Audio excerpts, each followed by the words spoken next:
Live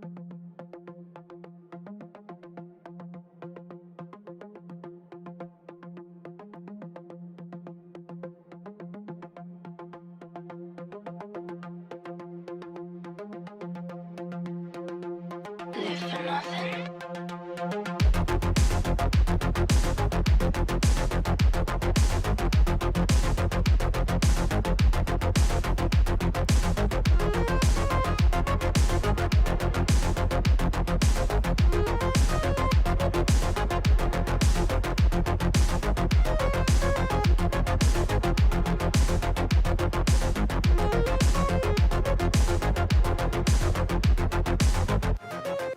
I am a failure, and I love it. Deviant.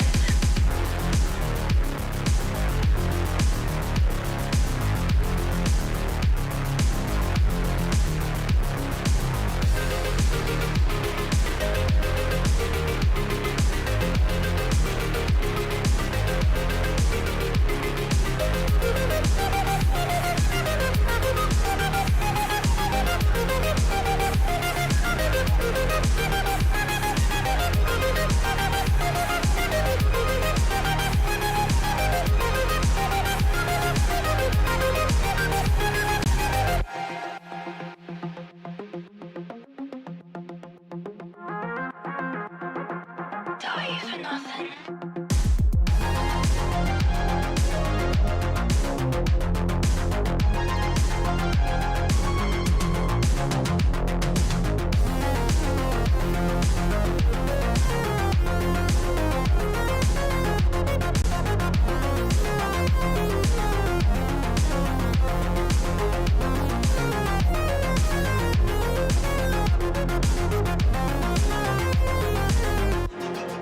I am my own friend.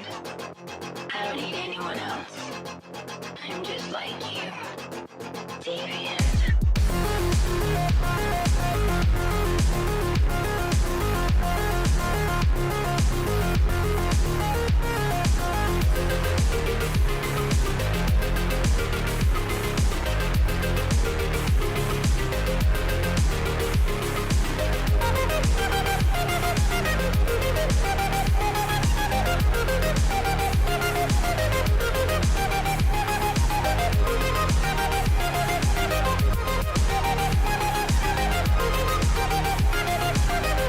This one's for you.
Hello and welcome everyone to GridVision's coverage of Top Split NIS here at Big Bad Talladega. We're definitely excited to be here, of course, on the GridVision channel. But I do have a special guest, of course, going to be joining me in the booth. Of course, my name is Brian Britt. I have Chris Graham as my co-commentator here tonight. So it looks like we've been having a lot of new faces down here in the GridVision broadcast booth. Of course, Austin Derbyshire down behind the cameras. Before we get too far into that, though, let's take a look at the, of course, schedule for the remainder of the week. And, of course, we do have an addition that is not shown up there. Of course, I do believe we're going to have majors tomorrow night, 9 p.m. Eastern Standard Time. I'm not exactly sure of the details of the race itself, but I do know it will be at 9 p.m. Eastern Standard Time, and you never know what kind of car and track combination they're going to have. Of course, on Sunday, we're going to have a doubleheader. It looks like, I do believe, if I'm not mistaken, that's going to be, this is actually the next week's schedule. Of course, Sunday is actually going to be, I do believe, Talladega for the Global Racing Truck Series, and of course RGR Cup Series is going to be racing at night, I do believe as well, and going to be excited to see that 9 p.m. Eastern Standard Time. Of course, Monday we're going to be right back around to the GridVision Talladega, or the Superspeedway Series at Talladega. That'll be 9:30 p.m. Eastern Standard Time. Of course, Tuesday going to be Champion Power Equipment Truck Series 9 p.m. Of course, the SSRL Truck Series is going to be as well running next week. We just picked up that series 9 p.m. Eastern Standard Time. They're going to be at Charlotte for, I do believe, the Roval. And of course, pretty much all the way back around, the cycle completes itself with more NIS competition at the Charlotte Roval as well. And of course, here we are at Big Bad Talladega, as I mentioned. Chris, what do you think we should expect from here? We're going next gen racing here at the biggest super speedway of them all. Yeah, Talladega is one of those places that bad fast is the first word that comes to mind, but patience is probably just important. You got to be able to manage the energy. You have to be able to work with people that you know and you trust, and you got to be able to stay away from the squirrels and maybe some of those guys that you don't know as well. I think that's going to be one of the biggest things about this race here today. It's going to be about kind of working together. Now, we know Ryko has been very good at teamwork at these style races, so I suspect they're going to have a lot of strength when it comes to numbers out here on this racetrack. But do we see maybe some underdogs come up here and contend for the win? It could definitely be a possibility. I know they've been really dominating here as of late, but we have some faces out there that kind of unfamiliar to me. I know you saw some drivers out there that were kind of familiar to you, and that actually kind of perked up your interest. Yeah, the car 24 tonight, Brendan Lichtenberg, a multi-time top split winner of the iRacing Indy 500. One of the best there is in the iRacing sport. On the open wheel side of things, it's going to be really fun to see what he can do inside of a tin top here tonight. Yeah, definitely will be curious to see him come out and run here at Talladega. Of course, the strength of field about 5,100, so very strong field of a lot of talented drivers. Of course, I do want to do a quick rundown through the top 10 of points right now. Garrett Maines, after last week's race, of course, at Texas, was able to surge out to the lead in the points. Chris Woolhite sits in second place. Nicholas Vroman is in third place. Joshua Watson sits in fourth right now. Joseph is in fifth. Alex Murray, who's actually in competition here tonight, he's in sixth. Justin Levine is in seventh. Matt Hollabaugh is in eighth place. Ryan Carwile in ninth. And, of course, 10th, Ronnie Kurtz. And I do believe qualifying is wrapping up now. Of course, I do believe we are going to be moving on to the starting grid here momentarily, but I suspect we're definitely going to see a lot of action here tonight. Of course, the fuel window is about 42 laps, so I do believe it's going to be quite the stretch to make this race on one stop. I do believe we're probably going to see a caution, though, that's going to split this up and probably make it the strategy just even more complicated, as, of course, we got the grid set. Starting on the pole is going to be Daniel Nanny, and I do believe he had a fantastic run last week at Texas. Sean Conklin, of course, going to be starting in second place. Justin Levine is going to be qualified in third. Matthew Baker in fourth. Heath Snyder in fifth. Derek Heitman starts sixth. Joseph Pisciata in seventh place. Matt Hollenbach in eighth place. Jacob Schneider in ninth. And, of course, 10th, Talon Smith. Starting on row number 6 will be the 11 of Paul Bergoli. Lining up to his outside will be the number 17 of Richard Garcia. Row number 7 will have Brandon Edstrom for Prodigy eSports alongside of teammate Alex Murray. Joshua Watson for JBR eRacing, and Ronnie Kurtz will occupy row number 8. Row 9 tonight, Philip Henry out of Georgia, and Firelight eSports, David Grantham. And in row number 10 will be Brian Young out of the Great White North, and Jose Acosta driving out of Puerto Rico for the Wolfpack Racing Team. Yeah, and of course, 21st, Nicholas Vroman, a regular here in Top Split NIS. 22nd, Tommy Gossett. Don't get to see him a lot, but definitely a talented driver. 23rd, Brandon Schmidt. 24th, Maggie McGuire. We see that driver in Top Split action quite a bit. 25th, Pat Harvey. 26th, Austin Edstrom, my boy. He is usually my co-commentator here up in the booth, but he has decided to put the gloves on, put the helmet on, and he is out there going to be trying to go for a dub. Of course, glad to see him. He's going to be rocking some GridVision paint. Of course, 27th, Matt Pawelski, I do believe. 28th is Brendan Lichenberg, I should say. Of course, that's the driver I think you were referring to a little bit earlier. 29th, Aaron Russell. 30th, Spencer Burns. 30th, Derek Garrison. 32nd, Alan Pajari. 33rd, Lou Christian. 34th, Benjamin Forrester. 35th, Jamil Hawkins.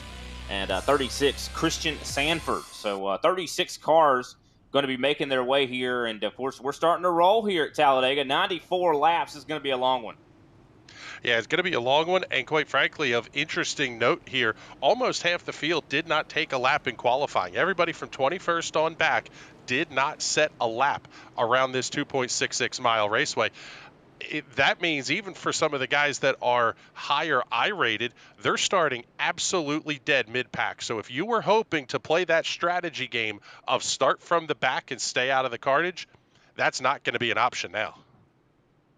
100%. I mean, these guys that have the higher I ratings, like Alex Murray, who probably didn't make a qualifying lap, starting deep in the middle of the pack. I mean, 14th, that's not a good thing in a lot of ways, especially at these racetracks. It's all about really being able to have an exit plan when things go wrong. And when you're in the middle of the pack, there is no exit plan, especially if you're on the top of the racetrack. Of course, I always feel like the best places to be is either at the very, very back or at the front, the tippity top of the field. I mean, Daniel Nanny, he's going to be pretty much, I think, in the safest position. Yeah, you want to be at the front. Sometimes you can get away with saying, hey, I'm going to ride out here at the back, especially in a 94-lap race like this. Gives you a lot of time to work your way towards the front. The problem is this is not your typical SOF race. You're talking an SOF of 51.05. There is not an easy car to pass in this field. No, I definitely totally agree. There's not going to be an easy car to pass, and I think a lot of the different shops and teams that are in competition here tonight are very, very close when it comes to the pace that they have, brought to the track here this week. So I don't really think I think it's going to be about strength in numbers. I think it's all going to be about working together. We could even see some unlikely alliances out here on this racetrack. So we'll have to wait and see how that plays off. Of course, the pace car has dipped down pit road. One thing about Talladega, though, it takes quite a while to get to that Geico restart zone, unlike Daytona. But here we go, Daniel Nanny set to get the field underway as he gets ready to enter the Geico restart zone. And here we go, green flag is out for the first time here at Talladega Superspeedway, and Daniel Nanny's up through the gears. Sean Conklin making that top side work real good, and that top side has got a lot of power. I've seen it all week long. That's going to be, I think, where we're going to see a ton of runs. Yeah, you're going to see the runs develop out of that top side because, as we mentioned at the beginning of the show, you got to manage the energy. You're going to keep up more momentum on the outside of the racetrack. It's a little bit longer way around, but you're going to keep the horsepower up, and we're already starting to see cars making it 3 wide up here towards the top as well.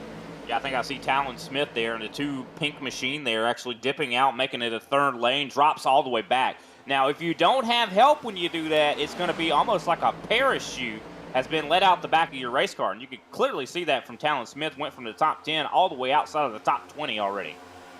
Now, if you're one of those guys that set a time in qualifying and all of a sudden half the field doesn't qualify, your plan was to be at the back anyway. Not a bad time to do it lap number 1. Not everybody is up to speed yet. Great look at the overhead here as we've got big-time moves coming to the outside and already starting to build some energy up the top. Oh, definitely, for sure. You see, one of the drivers I'm looking at is a little bit further back is Nicholas Vroman. He just went up into the top 20. He's trying to get the draft of Austin Edstrom, who was trying to as well generate some pace. Jose Acosta joining Vroman. So we're seeing that 3rd lane starting to look, I think, a little bit more and more appetizing as looks that they merge back into that middle groove. So you're going to see that a lot. A lot of guys are going to be moving between these lanes quite a bit, and there's going to be some indecisiveness. And a lot of times, that's actually what causes the accidents here at Dega is the indecisiveness. Yeah, you have to be confident in the move. I mean, obviously, it's a little bit better on the NASCAR side of things, but even things like netcode can really become an issue here. The faster the steering wheel is moving, the more calculations iRacing has to do, and that's where you can run into problems. If you're giving somebody a bump draft and all of a sudden you're getting the shot from behind, ugliness can ensue quickly. Yeah, 100%. That top group, though, starting to make some moves here, I do believe, as Joseph Pisciata has taken the lead. First time he's been up front right now tonight. Of course, in the cosmetically, he is the 91, but, of course, in iRacing, he is the 10. Do these guys drop down to the bottom? Of course, Sean Conklin is clear. He was for a moment. Might not be for long, though, as Justin Levine giving some really good pushes to Daniel Nanny to try to get him going. And, of course, you see Derek Heitman as well getting that middle groove going. I think that's been the strongest line all week long, has been pretty much the middle, not the tippy top. And it's kind of the best place in between, I think, to save, to not burn as much gas. If you go to the top of the racetrack, you're having to take the longest way around this place.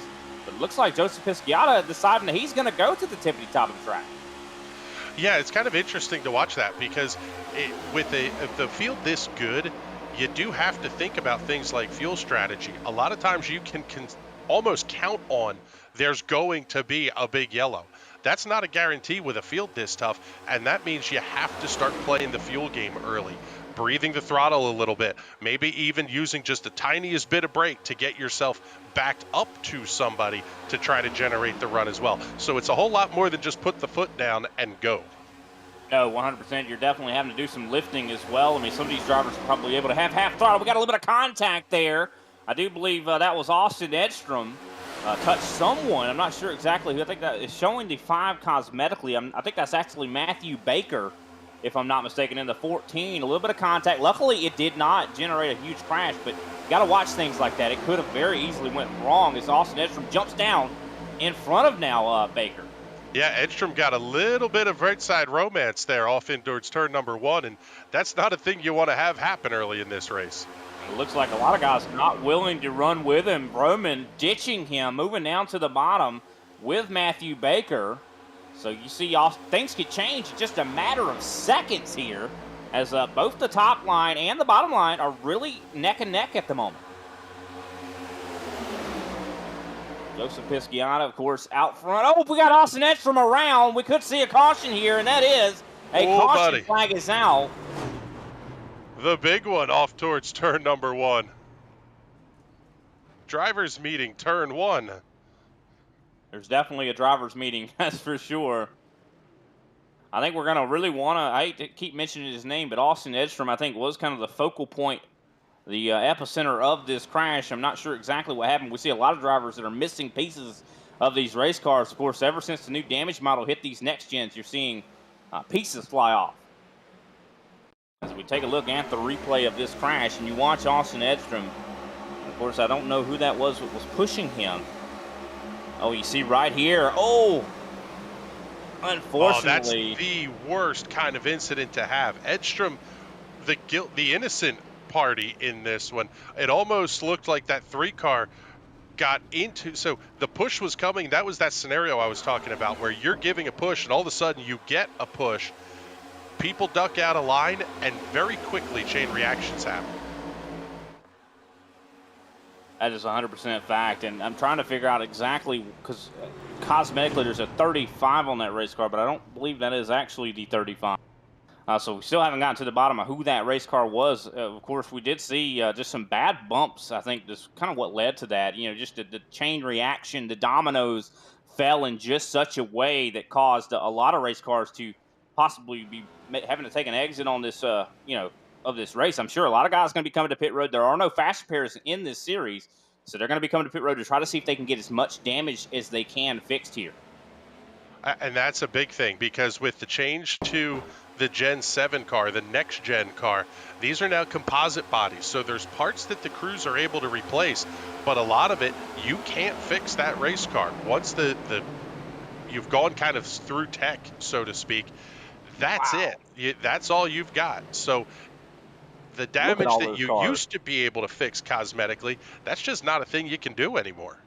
And you just see how many cars were involved in that. I mean, that was upwards of 10 or more race cars that were just piling in right there. You talk about a driver's meeting. That's exactly what that was right there. As we see pretty much the entire field, I do believe, coming down pit road to possibly get some gas. And a lot of drivers are going to be trying to get some stuff fixed on those race cars. I don't think anybody's going to really need tires. Speaking of tires, I do believe we have 4 sets that are available to these drivers.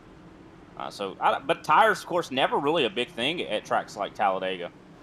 They're not going to be a huge thing unless you start to heat cycle them a bunch. Now, these NASCAR tires are pretty much rocks, so you'll deal with that kind of as the race goes on. But the more important thing is keep topping the fuel off. Every possible chance you get, put fuel in this thing, because the later you go in this race, you're either eliminating a pit stop or at least making that last one a splash and go. No, I think that this is exactly what this is going to do here. Of course, we talked about the fuel window being about 42 laps. So, give or take, depending on if you're in the lead or if you're in the pack. Now, that could be a huge difference as well. Subtract a couple laps if you're leading a lot of laps. But Of course, I do believe at the moment we are very close to these guys only having to make one stop if you're deep in the pack and able to save some fuel. So we're going to really keep an eye on that. Of course, a lot of these drivers are probably clutching and probably trying to save as much. So even though we're only on lap 8 of this 94 lap race, fuel is already a concern. Yeah, they're going full Alexander Rossi clutch and coast from the Indy 500 a few years ago. Uh, it's in fact we've even seen guys they're fully shutting the car off and coasting their way through the corners. I don't know that you're necessarily going to be able to go to that level of fuel save yet, but if you start to get close on a window and the caution time's out right, you can buy yourself that extra couple of laps even under caution. And I think now would be a great time. I think we could probably maybe pull in Austin Edstrom and maybe ask him some questions right quick if we have just a moment. Austin, I hope we are not bothering you too bad. I know you were just kind of involved in that crash. We were kind of just wanting to know what you saw from your perspective. Well, whenever it happened, all of a sudden I felt like I just got turned. I was running in a pretty straight line, but I watched the replay back while I was getting all my damage fixed, and it just looked like whoever was pushing me behind me got a little high. Maybe I was a little weird in the trial, I don't know. And he just kind of drifted high, and the guy behind him didn't give him the room to get back in. It just, I mean, if you look at the replay, I barely got turned, so just a little unfortunate, I guess. But all in all, not too bad. I only had 1:15. Had my right front fender gone, but they put a new one on, so I'm ready to go. I think you saw I went from the back to the front there, and I'm ready to do it again. All right, well, we just wanted to get a quick word with you and glad to see that there's still some hope in your race there, Austin. We appreciate you coming up here and talking with us. Who can we give a shout out to before we let you get back to it? I like Team Watson Racing, boy. That's what I'm talking about. They put a good setup under this thing. You saw me go from 26 to 3rd before I got sucker hold. It's all set up. All set up, buddy. All right, Austin. Thanks for your time. We'll see you next. Well, hopefully we'll get to see you at the end of this thing. Yes, sir. Glad we got somebody in there we can kind of chat. Of course, he was involved in the crash, so interesting to have that little bit of perspective and for him not to be quite as upset as he could have been. I mean, it just was kind of a bad situation, right? Yeah, and that's kind of the thing is you almost have to mentally go into this race knowing it's Talladega, something bad is probably going to happen. If it doesn't, you've already encountered some sort of a win, and then you give yourself a chance to go forward. If that's the worst that Austin has to deal with tonight, that's a pretty good night, and the car should be in pretty good shape to start moving forward too. That's kind of surprising that he's still in somewhat good shape. I mean, after hitting as hard as he did, I mean, he lost one of his fenders. I mean, anytime you're at a track like this and you lose your fender, it's not ever really a good thing, but it looks like they're going to be able to get that car back in working order here as we get ready to get this thing back underway. I do believe we're getting ready to exit turn number 4. Pace car should be getting ready to dip down pit road as we speak as we get restart number 1 of the night. And so far, it has been definitely an exciting one.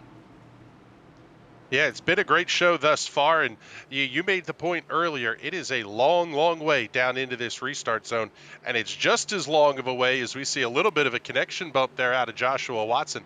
That's never something you want to see coming to a restart because it is so important to grab the throttle quickly as the green flag goes in the air, and it's time to go towards turn 1. Yeah, and it looks like Watson just did not get going in a at a very good pace there. It looks like he's going to have to hope that the driver behind him really is able to give him some big pushes to get him back going. Of course, I do believe that is Daniel Nanny directly behind him. It looks like they are generating a run coming up to turn number 2 here, but of course Joseph Pisciata is going to be leading down the backstretch so far as he's getting some big pushes from Sean Conklin. Of course, Conklin, very talented driver. I do believe 13 years old, which is what is just shocking to see him have such great runs and such great performances from that driver. He's actually, I'm getting word that he's actually 15. I had heard conflicting information, I do believe, but if he's 15 or 13, I think it's still very impressive either way as they make a move up to the top to join, I do believe, one of their teammates, Joshua Watson and Daniel Nanny. Yeah, that's the big thing is managing energy. You're going to let Derek Heitman get to the lead into turn number 1. The bigger deal, though, is you are going to carry a full head of steam off at turn number 2, and that's where you really start to open the gap up ever so slightly. And a lot of blocking going on right here. As we saw, of course, Derek Heitman had jumped up in front of Pisciata. Of course, David Grantham is trying to make something happen as well. Now they're in the middle groove, lost a lot of their speed. As we see the bottom line starting to surge ahead again, I do believe that is Jamil Hawkins. And cosmetically, he is the 42, but of course, I do believe he's actually the 34 in sim, as we're seeing a lot of connection issues here. Yeah, that's something that we've noticed quite a bit of on some of the other shows that we broadcast is drivers that don't ordinarily have connection issues, we're seeing experience them, and it's causing issues, especially with netcode, because anybody that's blinking out, the iRacing servers have to do the math on where they think that car is, and it impacts everybody that's around them. No, 100%, and it's been something that we usually don't have as many problems with, but it's also, I think, more of a problem at these super speedway style tracks as well. But then again, it's just, I think, since the last update as well to the sim, there has been more and more issues for sure. As Derek even thinks about jumping down, maybe to side draft the 42 of Jamil Hawkins there. You see Jose Acosta try to pass on the apron. You can't do that here at Talladega. Can't do that, but one thing you can do is manage energy, and I'll tell you what, that 95 machine coming up the front of that middle lane is, oh buddy, we're 4 wide, oh, we're wrecking at the start-finish line. And that is not good. Caution flag is out. And we were talking about 4 wide. Anytime you see that at a track like Talladega, usually things are getting ready to go wrong. 3 wide is manageable here, but 4 wide a lot of times is not. No, 4 wide you can kind of get away with if you really trust everybody around you. And sometimes that's difficult to do in the official. Some of the league racing that these guys do, yeah, you can go 3 and definitely even 4 wide. The problem is when you're trying to do it here, especially this early in the race, it just does not make a lot of sense. You're better off to back out, give a little now, because everybody knows that you're going to be coming to take some later. We're seeing, looking back at this to see exactly what happened as we saw the 4 wide. It looks like it was right around Richard Garcia that the 4 wide had broken out, and you see all these guys kind of coming into this this crash. But I think it was right around where Richard Garcia was where the 4 wide happened. We see, of course, that driver going through. And I do believe we're going to take a look back at the replay again here to see if we can find exactly what happened here. You can see they were going 4 wide in the backdrop. And right here, you see Garcia just did not want to push. Oh, and some contact. I think that was Roman that got into a driver that was above him.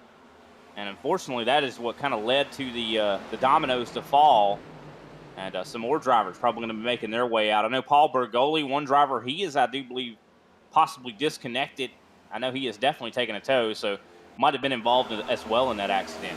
Yeah, it actually looked like it may have been the 13 of Brandon Schmidt that kind of was the ping pong ball that started all of that up the outside, that black and yellow car that basically got away scot-free out of this incident. But when you're the car that's forcing it 4 wide, a lot of times that's what happens. Everybody else behind you is the one in the wreck. You're the one who's still going forward. Yeah, that's for sure. Man, that definitely is a pretty... Could have been a lot worse. I mean, you see how all those cars were all right there together. Imagine we could have seen even more of a pileup. I think we got lucky in that regard. You see right there, Paul Bergoli hit the outside wall. That's where he had to take that tow. And speaking of tow, I think he broke a toe right there. I mean, that's one of the biggest things you see in this next gen. This Gen 7, as you mentioned, has been broken toe links. Yeah, it's something that we see a lot in the real world, and it's something that they've modeled fairly accurately for the sim. You can't hit that right corner, either left front or right front corner, if the wheels are turned. If you pancake it straight sideways into the wall, sometimes you can get away with it. But if those wheels are turned at all, you're going to break a toe link, and you're going to have to take the meatball and come down pit lane. 100%. Well, I think while we have a little bit of a moment after that crash, I think now's the perfect time to go ahead and take our first step away, pay some attention to our sponsors. We'll be right back with some more Talladega on GridVision.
Racing isn't easy, but experiencing it is. iRacing puts you in the driver's seat with the industry's leading sim racing game. Drive on laser scan replicas of the greatest racing circuits from around the world. Go head-to-head against other drivers chosen by skill-based matchmaking to ensure competitive racing at every level. Compete across all your favorite series. In officially licensed cars, engineered to deliver the most accurate driving experience possible.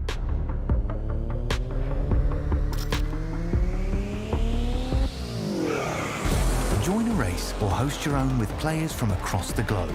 Race against the computer or in a league with friends. Feel the thrill behind the wheel. Visit iRacing.com.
Welcome back, ladies and gentlemen, to GridVision's coverage of Top Split NIS here at Talladega. Of course, my name is Brian Britt. I have Chris Graham as my co-commentator. Austin Derbyshire down behind the cameras, and we're getting ready to go green for, I do believe, the third time here this evening. Derek Heitman is going to be leading us there as we get ready to enter the Geico restart zone. And we've seen a couple crashes thus far. Of course, we haven't seen, I don't think, really the veritable big one. We have seen some big ones, but not the big one. Green flag is back out in the air. Derek Heitman going a little bit early with the aid of course, Pisciata. I know both of those drivers are on the Prodigy eSports team, so they're definitely trying to work together as, of course, they jump up in front of Sean Conklin. Yeah, top three, top four, managing to stay single file up on the high side of the racetrack. That same kind of thing to what we saw on the last restart. But keep your eye on the 34, Jamil Hawkins, down on the inside of the racetrack. He's going to build up a bunch of momentum. And as this high lane starts to shuffle their way down a little bit, it changes how the air gets moved around. And these guys are going to get a run from that.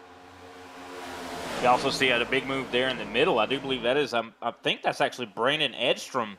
And the 25, of course, he is showing cosmetically the 24, and that's the bane, of course, broadcasters' existences, calling these official races. But, of course, I do believe that is Brandon Edstrom in that 25 machine. Of course, was trying to, I do believe, link up with his Prodigy eSports teammates. Jose Acosta jumps down to the bottom. I'm wondering if he stays down there, of course, that is going to give Jamil Hawkins quite a bit of, I do believe, bursts of speed. Of course, there's going to be a big difference in momentum as he catches up quickly. Yeah, you almost got to watch. You can catch them too quickly as we've got one going around down the back straightaway. Looks like it will stay green, though. And, man, that run on the inside lane absolutely died out. But now we're starting to see some of the Highline cars make that drop down to the inside. It can change so incredibly quickly, especially with that third line up top starting to draw some momentum now, too. Yeah, and you see that is Nicholas Roman, I do believe, working with Justin Levine up there on that tippity-top line. And it looks like Sean Conklin deciding to go up there, and they blocked that third groove. As now the middle groove. Let's see how they respond. Of course, Richard Garcia leads that race, of course, that line. And he's got a similarly colored paint scheme right there behind him. So we're seeing a lot of definitely similarly colored paint schemes working together here as they're jumping back and forth between the line. Full three wide and multiple rows deep here. It was the 24 of Brendan Lichtenberg was the car that went around on the backstretch, but he's going to be able to stay on the lead lap, at least for now.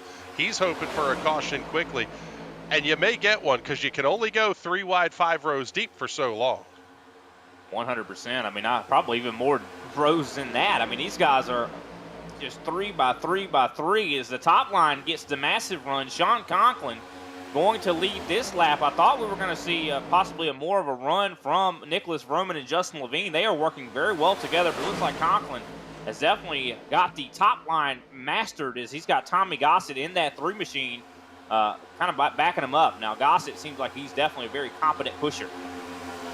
Competent pusher, and the other big key to this race are how many of these drivers are utilizing spotter services and just having a buddy in the server that's spotting for you. They're able to call how the energy is moving, and it's a lot of the same terminology that we hear used in the real world. They're talking about not who's necessarily right in front of or right behind you, but what's going on 3 rows back, 4, 5 rows back. Inside lane, not moving. They're not coming yet. That's what these drivers at the front of the top 2 lanes are being told. They know they don't have to go anywhere to try to block the run yet. That's definitely a very good point. And a lot of times it's so much better to have like actual live spotter than of course, relying on the iRacing service. As, of course, Derek Heitman gets a big run there through that middle groove, neck and neck, the middle versus the top groove right now for the lead. Let's see what happens here. Now, one thing a lot of drivers don't realize, or should I say a lot of the audience probably doesn't realize, is that even though these next gens do not feature tape on their grills like the Gen 6 counterpart did, they still do have to worry about temperature issues. If you push too hard, you could end up possibly blowing your motor. That's another reason why we're seeing some of these lines maybe lose their speed. Yeah, that's a big key, is especially you'll see the cars start to duck out on the right-hand side. That's getting just a little bit of fresh air into it. You don't get as much air if you pull down to the left side. It's those tiny little things, but I mean, we even heard from some drivers in one of the league races we called this week, you had to measure where you were out of line by basically the quarter of a car width. If you were a quarter right or a quarter left, it was like you were side drafting the car you were pushing. That is a huge thing that these drivers have to recognize. They can get a little out, they can get a lot out, but you don't want to be in that sweet spot where you'll actually slow down the line you're running just trying to get a little bit of air into that motor. Now, that's definitely a very good point. You know, the air, getting air into the motor is important, but also if you dump air onto the driver ahead of you or the drivers beside you, you could definitely affect the runs of the line. As we see, of course, Derek Heitman and Joseph Pisciata kind of pulling away from the rest of their middle line grouping, and I think that is possibly the side draft that is at work, as it looks like Brandon Edstrom, though, does catch up back to the rear end of Pisciata here, as we see pretty much 3 wide for the lead right now. This is just awesome to see these guys have held this for so long. 3 wide, 6 rows deep down the Talladega super stretch, the Alabama gang super stretch. So many great cars coming out of this part of the country over the history of NASCAR, and man, the Allisons were spectacular at these plate tracks. Interesting, though, to see as we look up towards the top side of the racetrack, that's Sean Conklin. The car has been fast, started up front, and doing what he needs to do, keep that car out in front of the field.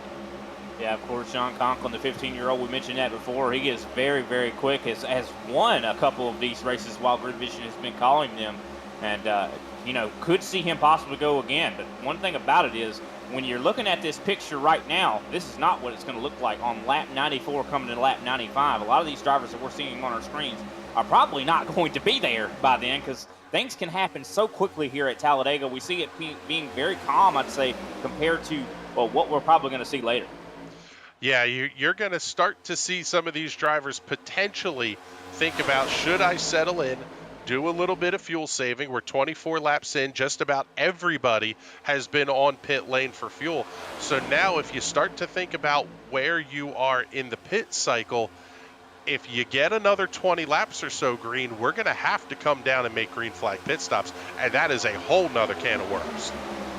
It definitely is. Of course, most of these drivers are about 10 laps into this stint. Of course, the fuel window is about 42. Of course, that's not the case for Sean Conklin. Sean Conklin probably has to do probably a little bit less gas right now, so he's going to have to come in sooner, considering he's taking a long way around and, of course, in the clean air. So we see a lap car, I do believe, getting ready to go a lap down as we speak.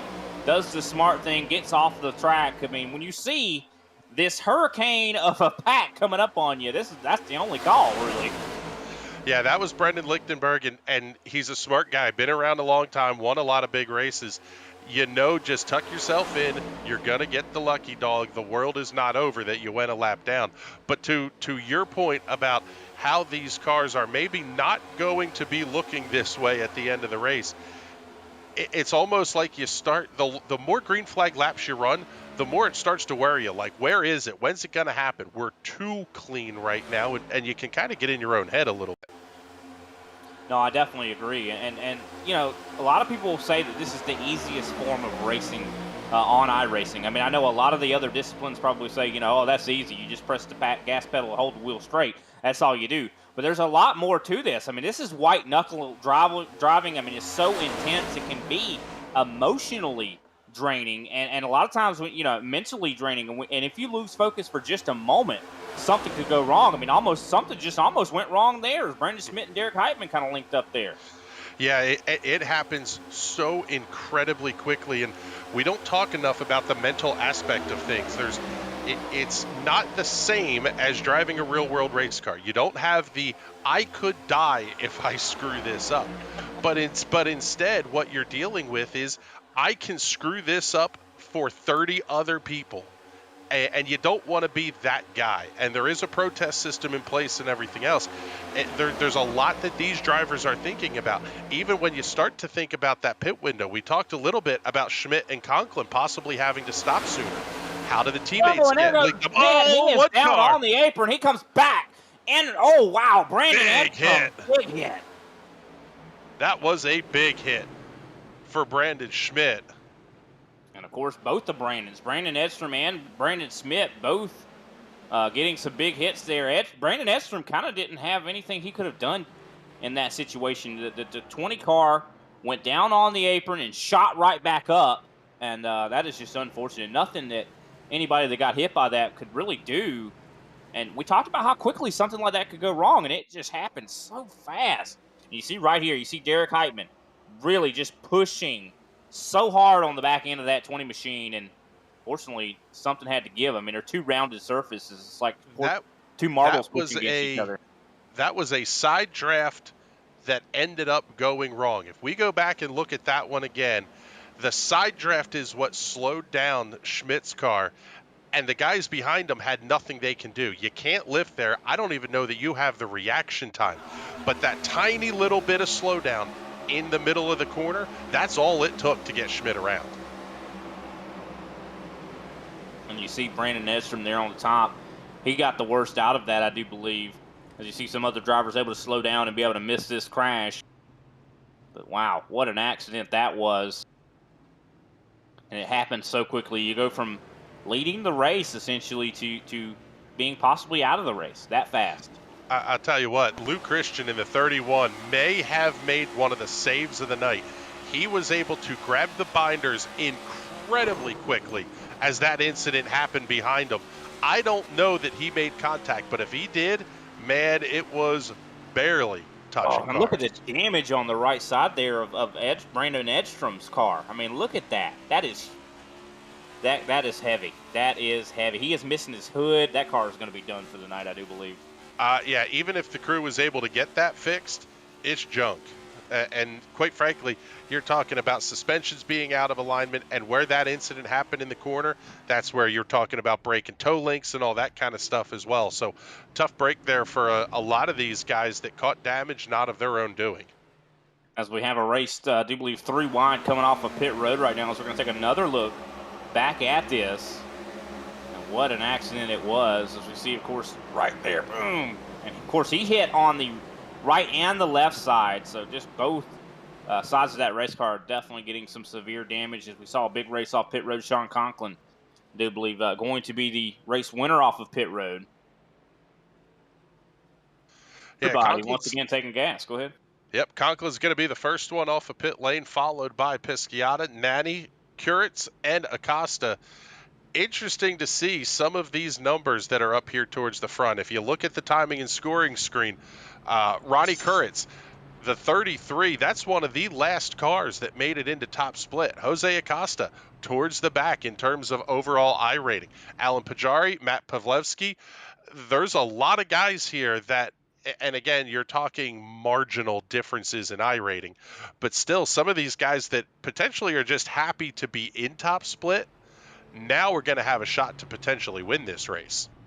Yeah, and actually to get into top split here tonight, it actually was a lot more, I'd say, improbable than it has been for other nights. I mean, considering Talladega, we had, I do believe, verging on 15 splits. I mean, the SOF is 5,100, so, a lot of the cream of the crop when it comes to oval racing is here tonight. That is for sure, and it was a very, a lot of these drivers, probably people in the next split below on any other week might have made it into this split.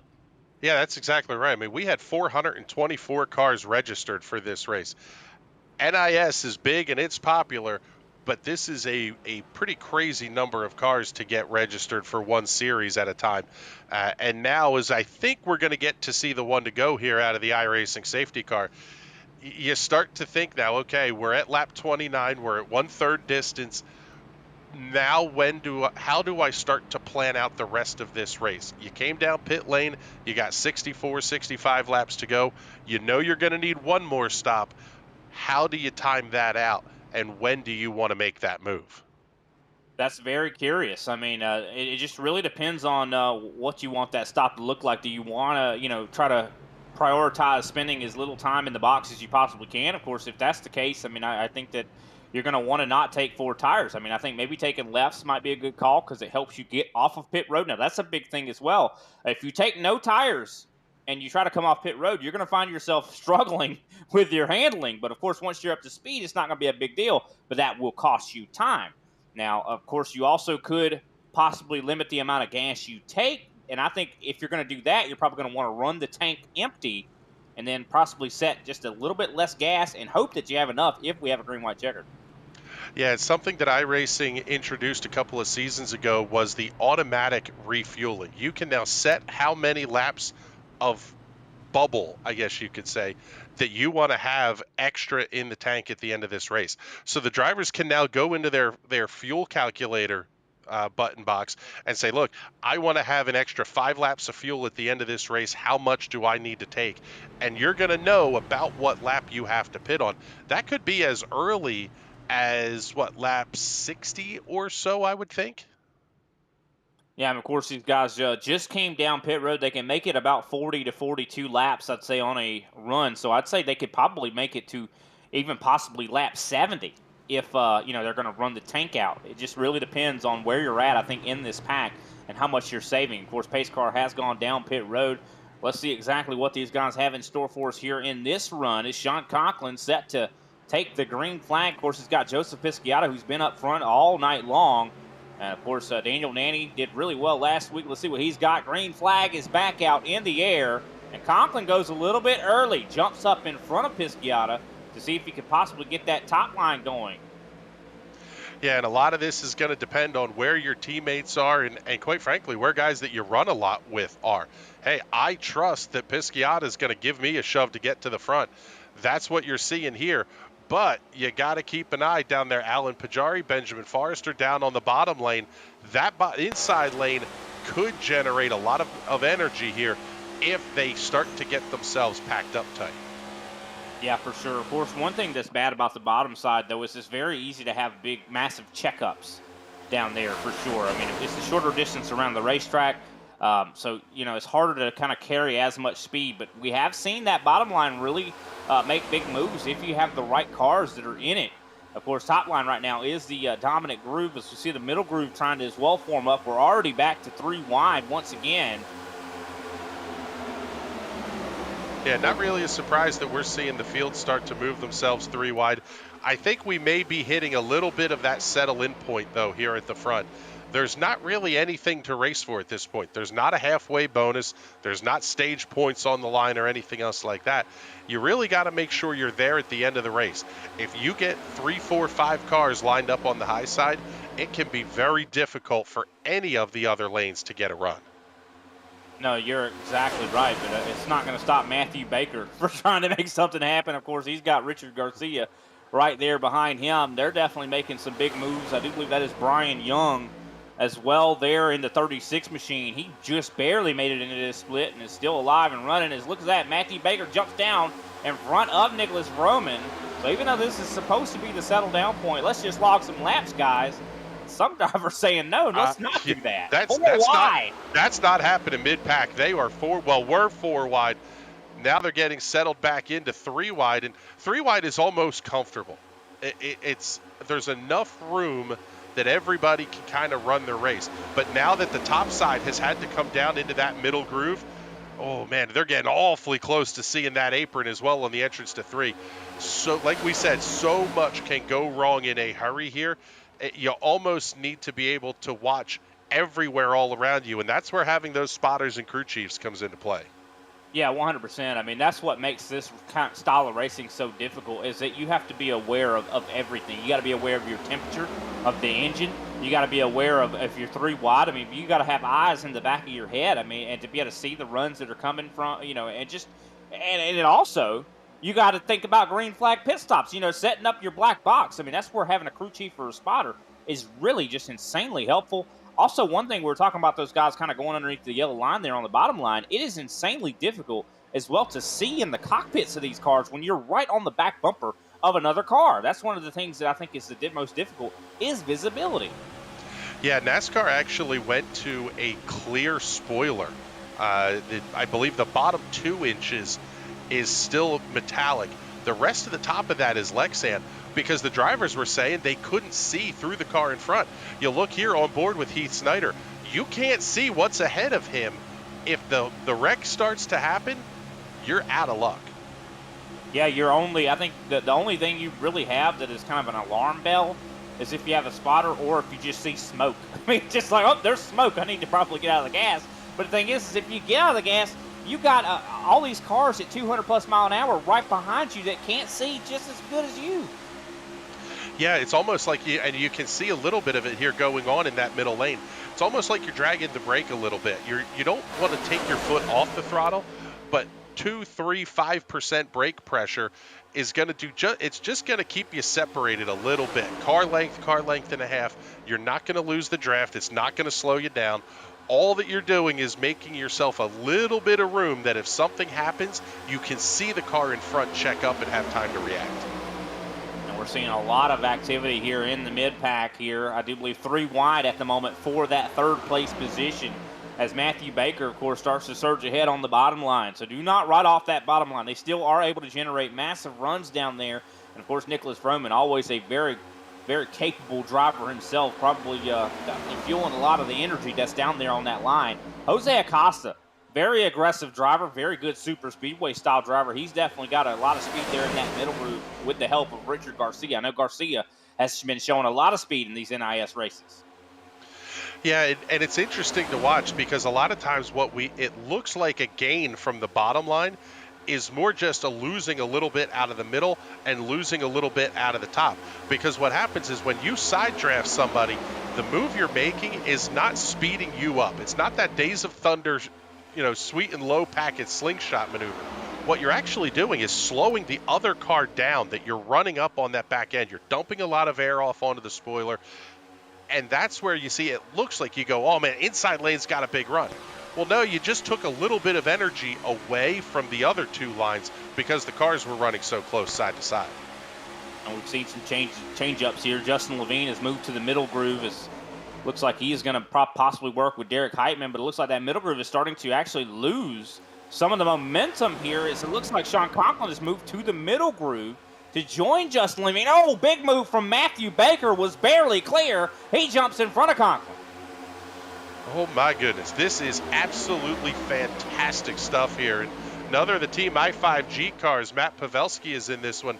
Could possibly see this as an ARCA Break Weekly show. That's the guys who put that show together. But man alive, I'll tell you what, it is absolute insanity that we're seeing here. Just a little bit, second car in line on the outside lane. Little bit of air pushes them up into the safer barrier, and that's all it took. Just a glancing blow off of that, slowed down the outside lane enough that now Justin Levine's going to be able to grab the lead. Yeah, Justin Levine, for the first time here tonight, is up in the front. Of course, he's got the Cosmetic 1 car, and I think he's going to definitely take great pleasure in being that first position. That's for sure. Of course, he's got Derek Heitman right there behind him. Joseph Pisciata is in third place. Richard Garcia sits fourth. Of course, Matthew Baker still trying to generate a run, now with the help of Sean Conklin. We're seeing a lot of these guys starting to spread out, and we're seeing like little tandems starting to form.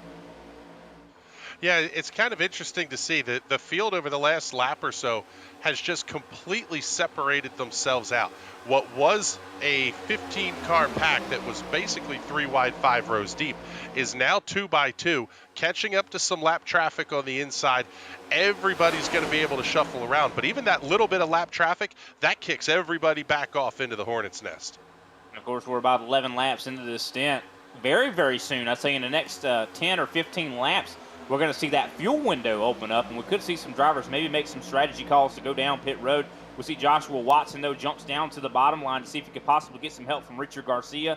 We'll see how that kind of goes. We've been watching, though, that Jamil Hawkins. I've been really liking what I'm seeing in that. Of course, 42 cosmetically, 34 in sim. Been looking really good. I know you said that paint scheme was clean. Well, it looks like he's got a fast race car as well, as we see Heath Snyder now leading the middle group. Yeah, that car has been really good all night long. And quite frankly, a lot of that, it just boils down to the driver keeping things under control. You talked about it being white knuckle driving it and the mental taxing that you go through. It's difficult to say, hey, I'm going to settle myself down. It almost has to be a conscious thing as opposed to just reacting to everything around you. The more centered you can get on yourself mentally, the easier it becomes to identify things that are going on around you and make the moves that you need to make. No, I think you're exactly right. You have to be able to kind of calm yourself. I mean, if you kind of get irrational and start to get really worked up, a lot of times that's when you're going to make the most mistakes for sure. The thing about plate racing, if you want to try to be successful, it's not all luck. It's mostly, I think, the biggest thing you can have on your side is the ability to make decisions quickly. I think that's really the biggest thing. It's not all about luck and rolling dice here at Talladega Superspeedway. You really just have to be able to make the right decisions. That's why you always see the guys that are saying, oh, he's good at plate racing. It's because he knows how to make a decision. They know how to make a decision, and sometimes it's even how they're going to set the car up. What steering ratio you use can make a huge difference in how you react to an incident. Some guys want the car to feel a little bit snappier. Some want the steering to feel a little bit slower. I personally was always the kind of guy who I want the car to react slowly on a plate track because it prevents you from making the kind of crazy move. You have to think about it before you turn the wheel. We saw a very close call there as the lap car, I do believe, had to go down to the apron to get out of the way. It almost got out of the way a little too late there. As, of course, Nicholas Roman probably, his heart rate probably went up quite high through the roof there, as he is, I do believe, going to possibly take the lead coming out of turn 4. He has been working with Heath Snyder. Snyder showing very much speed. As look at that. Roman makes a big move to the top. Richard Garcia elects not to push him, but Conklin picks him up. Conklin picks him up, and I'll tell you what, the other car that I was just keeping an eye on, that one car down in the middle, all the way shuffled to the back of the pack. You talked about putting out a parachute. That is exactly what happened. Justin Levine went from the front of the field to now running back in, 19th, 20th position for Levine. That's tough, man. No, it definitely is. I mean, it's so easy to find yourself up there towards the front of the field all the way to the back. As you see, 3 wide for the lead. Matthew Baker leading the top side, Joshua Watson in the middle, and Heath Snyder on the bottom. These guys look like the Blue Angels right now, putting on a show for this audience out here. That is a fantastic analogy to use. We've talked about jet fighters in a gymnasium in a place like Bristol. This is jet fighters on the wide open skies, but it doesn't mean it's any easier to do.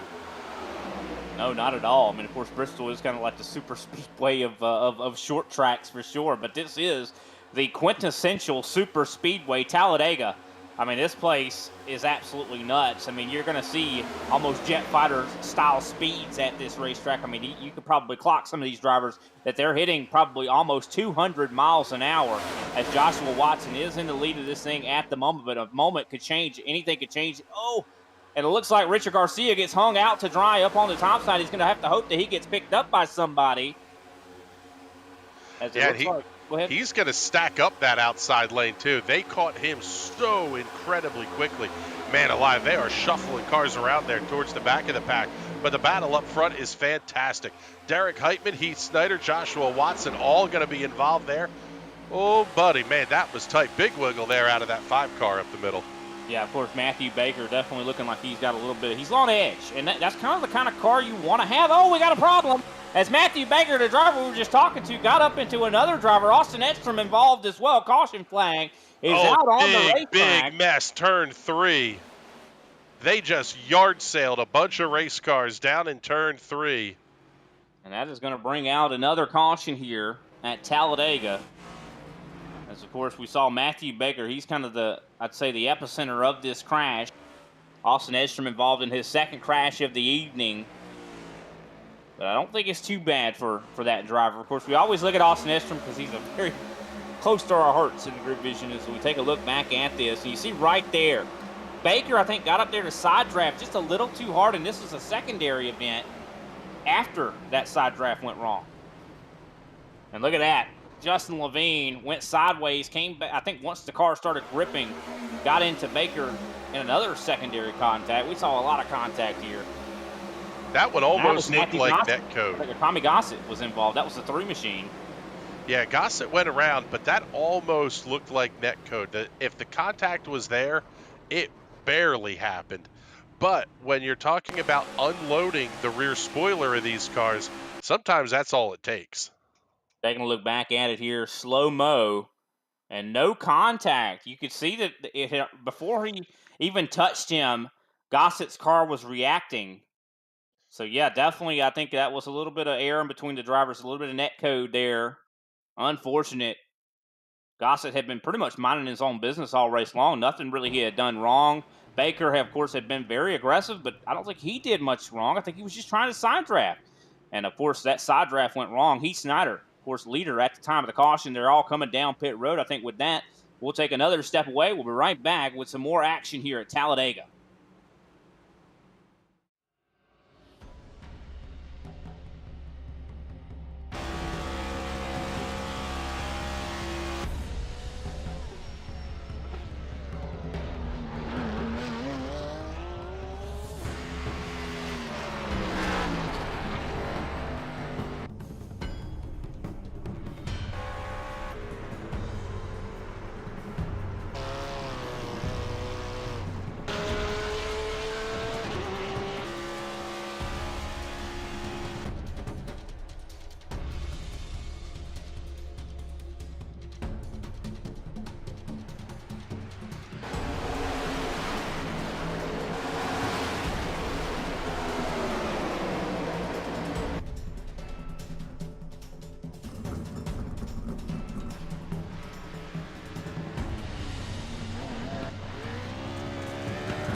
Racing isn't easy, but experiencing it is.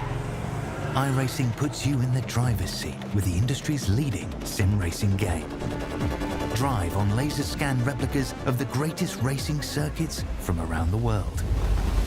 Go head-to-head against other drivers chosen by skill-based matchmaking to ensure competitive racing at every level. Compete across all your favorite series. In officially licensed cars, engineered to deliver the most accurate driving experience possible.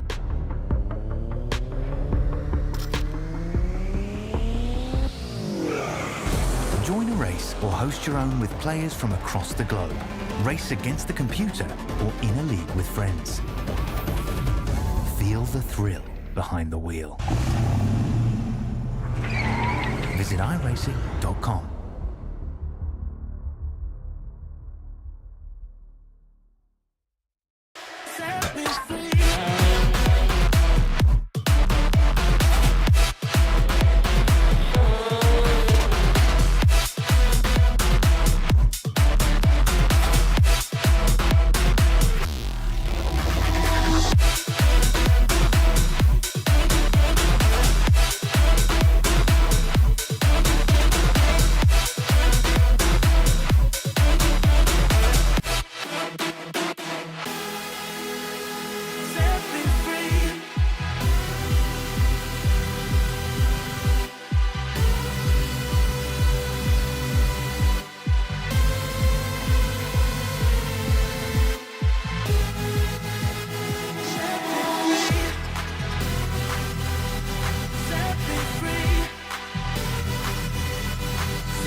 Welcome back, ladies and gentlemen, to GridVision's coverage of Talladega on the top split. Of course, top split NIS, 5,100 strength of field. We have some of the best here tonight. Of course, my name's Brian Britt. I have Chris Graham as my co-commentator.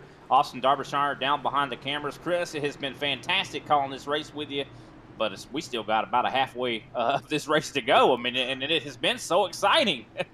Yeah, there has been a lot going on, and quite frankly, it sort of feels like everybody that's been at the front of the field is now in towards the back of the pack. The other thing that I find really interesting, we have had 3 big crashes here thus far tonight, and we still have 31 cars on the lead lap right now. Only 4 cars are out of the race. There are basically everybody in this field still has a shot at the win.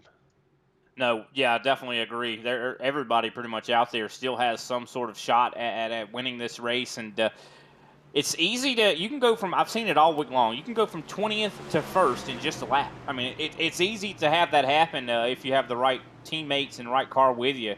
So definitely, a lot of these guys are probably formulating and strategizing as a pace car has dipped down pit road. Of course, I don't think that's actually a word, but don't quote me. Heath Snyder, though, getting ready to take the green here as they enter the Geico restart zone. Green flag is back out in the air here at Talladega. Very good start there for Heath Snyder, but I don't know if you really want to have a good start here at Talladega, but it looks like he might, I think, have the help of Heitman. Joshua Watson, though, jumps up in front of the 23. Of course, that is Matt Pavelski, I do believe. Of course, Richard Garcia down on the bottom, controlling that lane. And already Drew Watt again. where this is really going to start to get interesting now is we're watching, I think that was Pavelski making the move down into the center lane. You're going to have to start thinking about who are your teammates, where are they, even just who's running out of the same setup shop as you. That almost went badly, as you saw Heath Snyder and I do believe Matt Pavelski have some contact. Now everybody is, I do believe, treating the 23 like he's got the plague. Yeah, the plague, leprosy, and a couple of other fun diseases. But I tell you what, as soon as you say that, cars start to drop down to the middle lane. Pavelski's going to keep falling back a little bit here, but as the energy moves out of that high lane and into the middle lane, he is going to get pulled right back up into the front of this field. That almost was a wreck in and of itself. Those 2 cars came together and actually touched. A lot of times you see at Talladega, anytime you touch race cars, it is not a fun experience. As, of course, that middle line led by Justin Levine is starting to fall back. Of course, Levine was involved in a crash just a little bit ago. Luckily, I think the damage on that race car is not too bad. As I see Derek Heitman, of course, leading that top line. But Sean Conklin back to the lead here. He's got Daniel Nanny in tow. And they move up, I do believe, to work with Derek Heitman. Now, what is Conklin doing? I think he might have been trying to ditch Nanny here as we almost see a crash. My goodness, that car was a big wiggle off the end of the front stretch. But man alive, now we got a 3-car breakaway at the front, and if they can sustain that, these guys could try to break away a little bit. The problem is you just have so much energy that will build up behind them. It almost doesn't matter, and quite frankly, you could end up as a sitting duck. Oh man, we're throwing blocks down into 3. Good Lord, boys, there's still half of this thing left to go. And most of these blocks I'm seeing are coming from Sean Conklin. This is kind of interesting to see. I mean, I think most of these guys he's blocking are his own teammates. Like, it just doesn't make a whole lot of sense here. But, I mean, of course, I think, probably just getting a little too aggressive right now. Hopefully Conklin can kind of calm down, because a lot of these, blocks and stuff like that it's very easy for a crash to develop off of something like that. And like you said, we still have quite a bit of racing to go. I think it's now, let's just chill out and just wait for the race to come to us. Let's turn some laps. Of course, Conklin, though, even so, he is now in the lead with the help of Levine. Levine giving some awesome pushes to the rear end. Well, and there's a very fine line between throwing a dirty block and timing the energy just right. We saw that out of Conklin, and he was able to translate that into getting back to the front of the field. That is a good point. I mean, it did work, but my thought on it is if you really take advantage of drivers a lot, they're going to remember that, and a lot of times we've seen it already in this race itself. Guys will leave you hanging if they remembered that you did something to them. Yeah, and especially late in this race. Even if you don't know the driver by name, you're going to remember the paint scheme. I don't need to, buddy. That was tight through 1 and 2. And you're going, hey, I don't need to help this guy. I remember that black, white, and blue car. Oh. He did me no favors. I'm not doing him any late in this race. I mean, this is just crazy right now. You can see Conklin is just switching lanes. He's playing like he's Dale Earnhardt Jr. out here, just moving between the lanes here. Yeah, that's full Kyle Busch level blocking there. That's Joey Logano out here. Of course, we see Justin Levine jumps down to the bottom line in front of course, Matt Baker. Baker back into this show. Didn't seem like he got too much damage out of it. Now he's back up to the middle group. We're seeing guys just switch lanes constantly. Tommy Gossett, who was involved in that last crash, he's back up here in the top 3. He's also making moves. And I'll tell you what, one of the things that we're seeing is as these guys are shifting lanes, the other thing that you can do, sometimes you pick up the energy. Other times, you just stall the lane out that's in front of you. And that's really when all hell breaks loose, because now everybody else has to check up. We're seeing a little bit of smoke off the outside safer barrier. Good Lord, man, you can't do this for another 50 laps. No, not at all. Here comes Daniel Nanny. He jumps down in front of Joshua Watson. You're seeing guys just moving between lanes, back and forth, back and forth. Eventually, something's going to go wrong. When guys are fighting for this same real estate over and over and over again, eventually this equation is going to equal crash. Yeah, especially when you start putting into the consideration that this is sim racing. This is not the real world. In the real world, you can feel in the seat of your pants what's going on. I don't care how many butt kickers and base shakers and everything else in motion sims you got.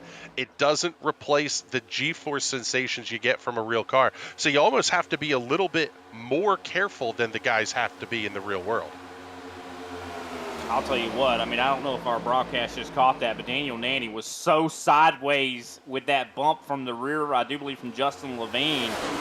We're seeing a lot of these guys are so much on edge right now, and I just don't know what's going on. This is looking so intense. I mean, my heart rate is through the roof right now, and I'm not even driving the car. Yeah, and it's a fun thing to watch because the cars are twitchier than the Gen 6 cars were. Look at it! Look at this! You could look at that. Almost lost it right there. I was watching that. I was like, wow. You know what? That actually just made the point I was about to make. The Gen 6 car was a little bit more stable outright, but this next-gen car almost wants to correct itself, it feels like. You get that little bit of wiggle, just straighten the wheel out, keep the throttle down, the car will straighten itself out. Of course, Austin Edstrom was involved in that last crash as well. He is now back up into the top 5, sitting right behind, I do believe, Christian Sanford. Sanford, I do believe, started in last in this race. He is now up to 2nd. Isn't that something to behold, or should I say 3rd? Something to behold there for sure. As we see 4 wide for just a moment. Looks like they get out of it, though, without any too many broken race cars, or I should say black eyes. Yeah, and quite frankly, the way that these guys are moving like this, the pit strategy window or the pit strategy thought process may go out the window, because right now we're in lap number 57. If we get another caution, you're good to go to make it on fuel, even if you account for a little bit of green-white checker. So at this point, we're almost to absolute hammer down go time.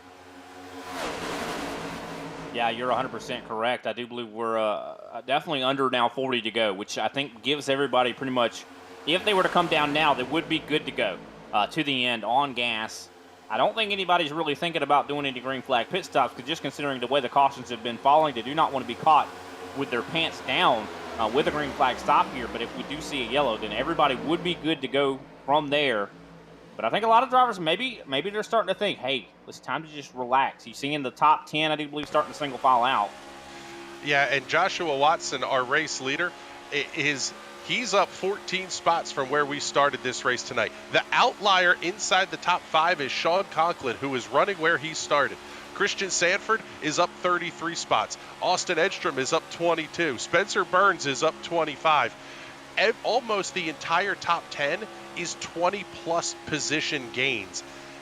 There is so much that is still going to go on in this race. And some of these guys that elected to not take a time in qualifying and start at the back, we may be starting to see that strategy pay off.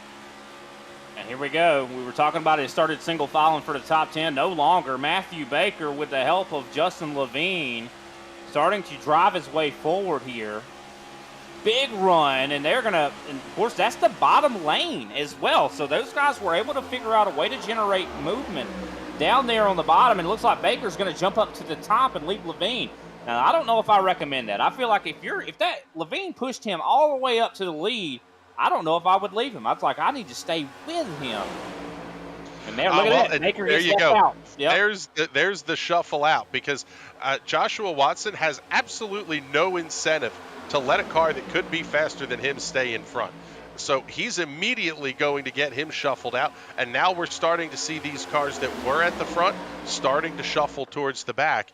And quite frankly, it just becomes cyclical. You get shuffled out, you go to the back, you work your way forward. You get shuffled out, you go to the back, you work your way forward.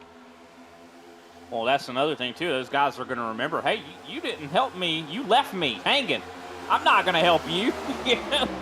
So Justin Levine's going to remember that. Justin Levine, though, out front right now with the help of Daniel Nanny. Of course, Joshua Watson, who was our leader, he sits in that third in line on the top groove. Of course, Heath Snyder leading that bottom line, and we got a lap car coming up. Does he get out of the way?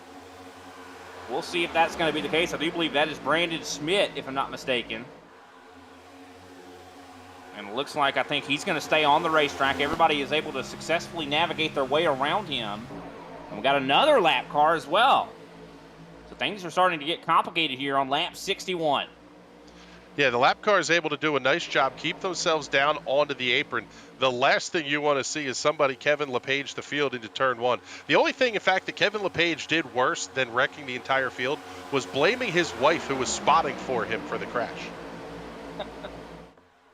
Wow, I don't think I've heard this story. Oh, we're close to things DEFCON 5 here. As, of course, we saw Austin Edstrom have a little bit of contact with the driver there behind him. I'm not sure. I think that was Spencer Burns, possibly. But either way, we almost had something go wrong there. Luckily, it kept going in the right direction. We're definitely, it's not a matter of if it's going to happen. It's a matter of when. I think that we're still, I think we're still due for the big one. Ooh, 4 wide.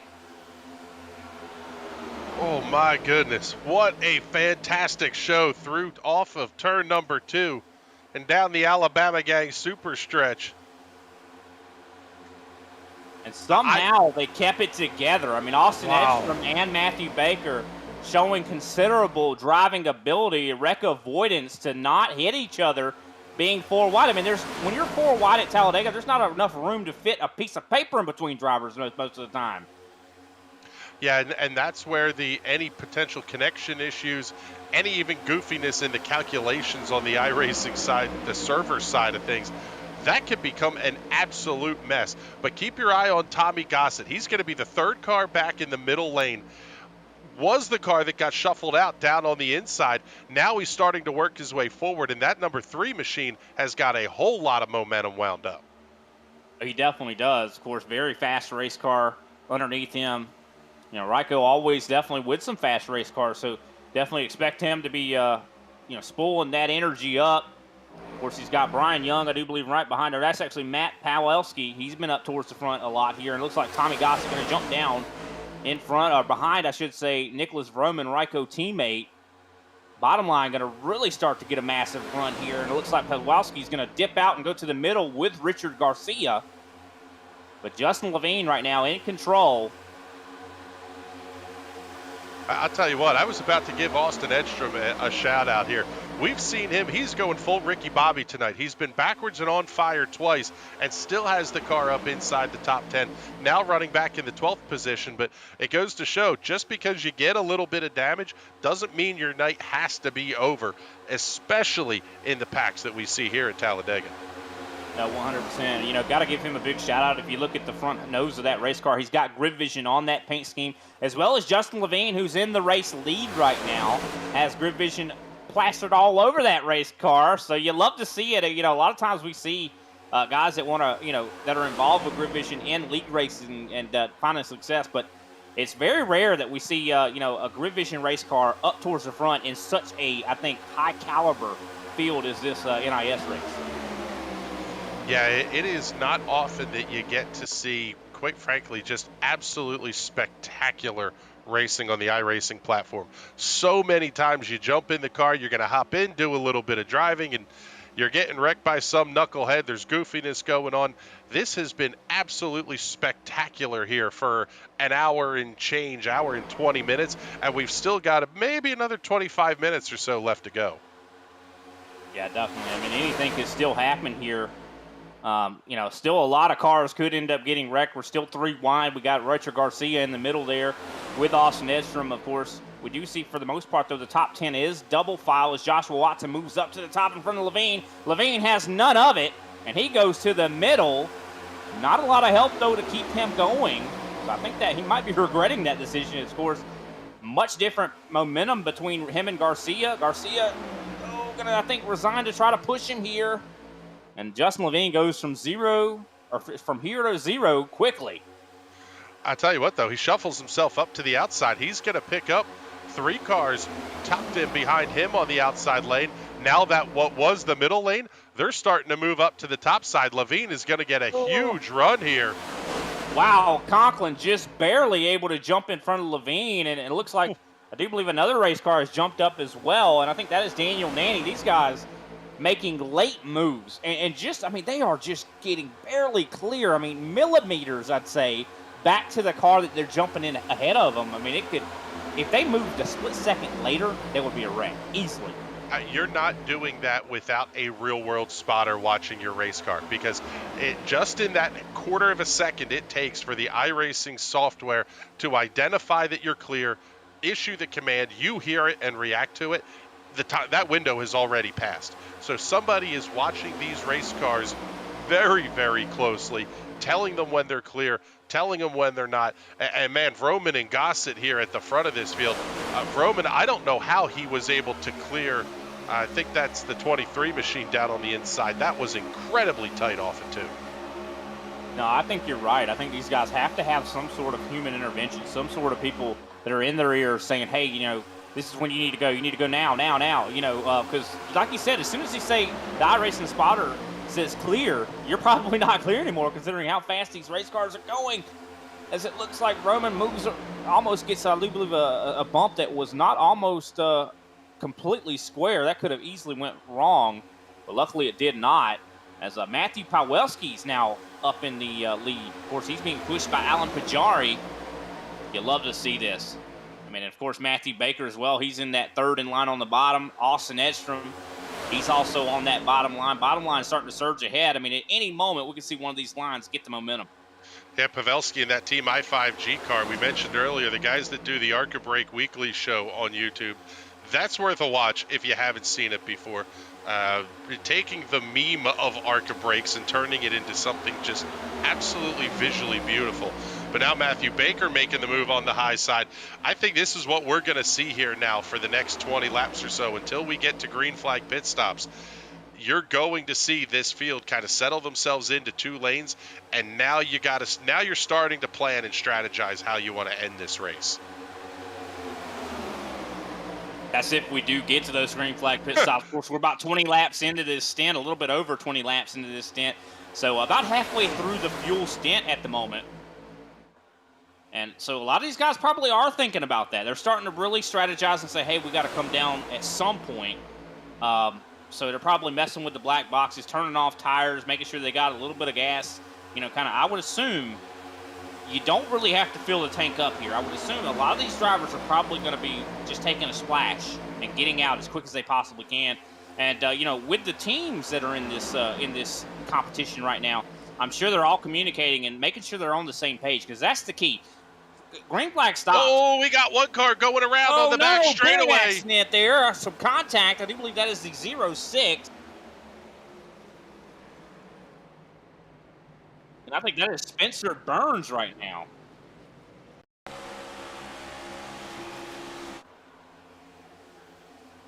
That is, okay, that is Spencer Burns in the 28, of course, in iRacing. Having an accident there, unfortunately. And that is just unfortunate to see. And man, what an accident there for the 28 of Spencer Burns. We were just getting ready to talk about strategy there. And now I think this is going to kind of make the strategy fairly simple. Everybody probably going to pop down pit road, grab maybe a set of tires and fuel here. What do you think? Well, I don't know about that because I'm going to guess and say probably 3 to 4 laps shy on fuel. With the caution flag and the ability to shut the car off under caution, these drivers may be good enough to get to the end of this one. But the big question that does not get answered is, does it save you enough for the green-white checkers? Because there's not necessarily going to be one attempt at a green-white checkered. We could get several attempts, and now all of a sudden everybody is tight on fuel. No, we've seen that before in an NIS top split competition to where, of course, there's 3 possible green-white checkers, and we've seen guys that were, of course, we're not going to be able to make it on the second or third attempt, and we went there, and that kind of stopped someone from winning the race. I mean, that has happened before, but it looks like a lot of these drivers, I think, have elected they're going to come down pit road. But do we have someone that stays out? That's a gamble, almost like a Hail Mary sort of throw that could happen.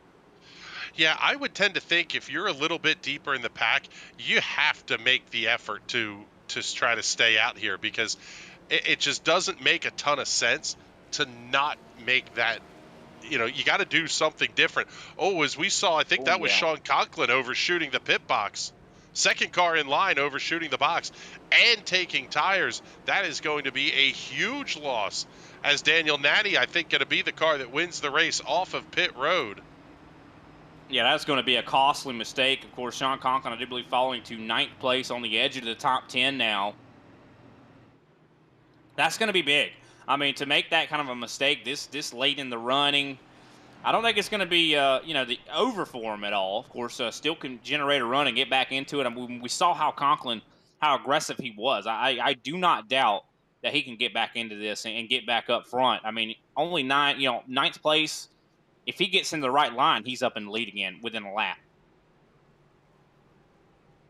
But of course, I mean, this close to the end, you don't want to make mistakes like that at all. Any other track, like if we were at a track that it was track position that was just so important, I think that would be a huge mistake. Especially like last week at Texas, I think that would have been a big mistake.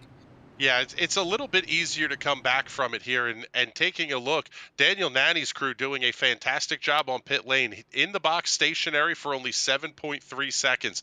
Joshua Watson in third, stopped for 6.6 seconds. Everybody else stopped a little bit longer, 8 seconds for Justin Levine. Matt Pavelski stopped for 8.2, 8.6 for Alan Pajari. Then you get a little bit deeper in the field. Christian Sanford, Nicholas Roman, Sean Conklin, all up over 14 seconds on their pit stops. A little bit of that is overshooting the pit box potentially that we saw like out of Conklin. But just as much, some of these drivers electing to take no tires, some taking 2 and some taking 4 tires. Should it make a huge difference? No, but you never really know here, especially with the variable weather conditions that we have. You might be able to gain yourself a couple of tenths, and at a place like Talladega, that's huge.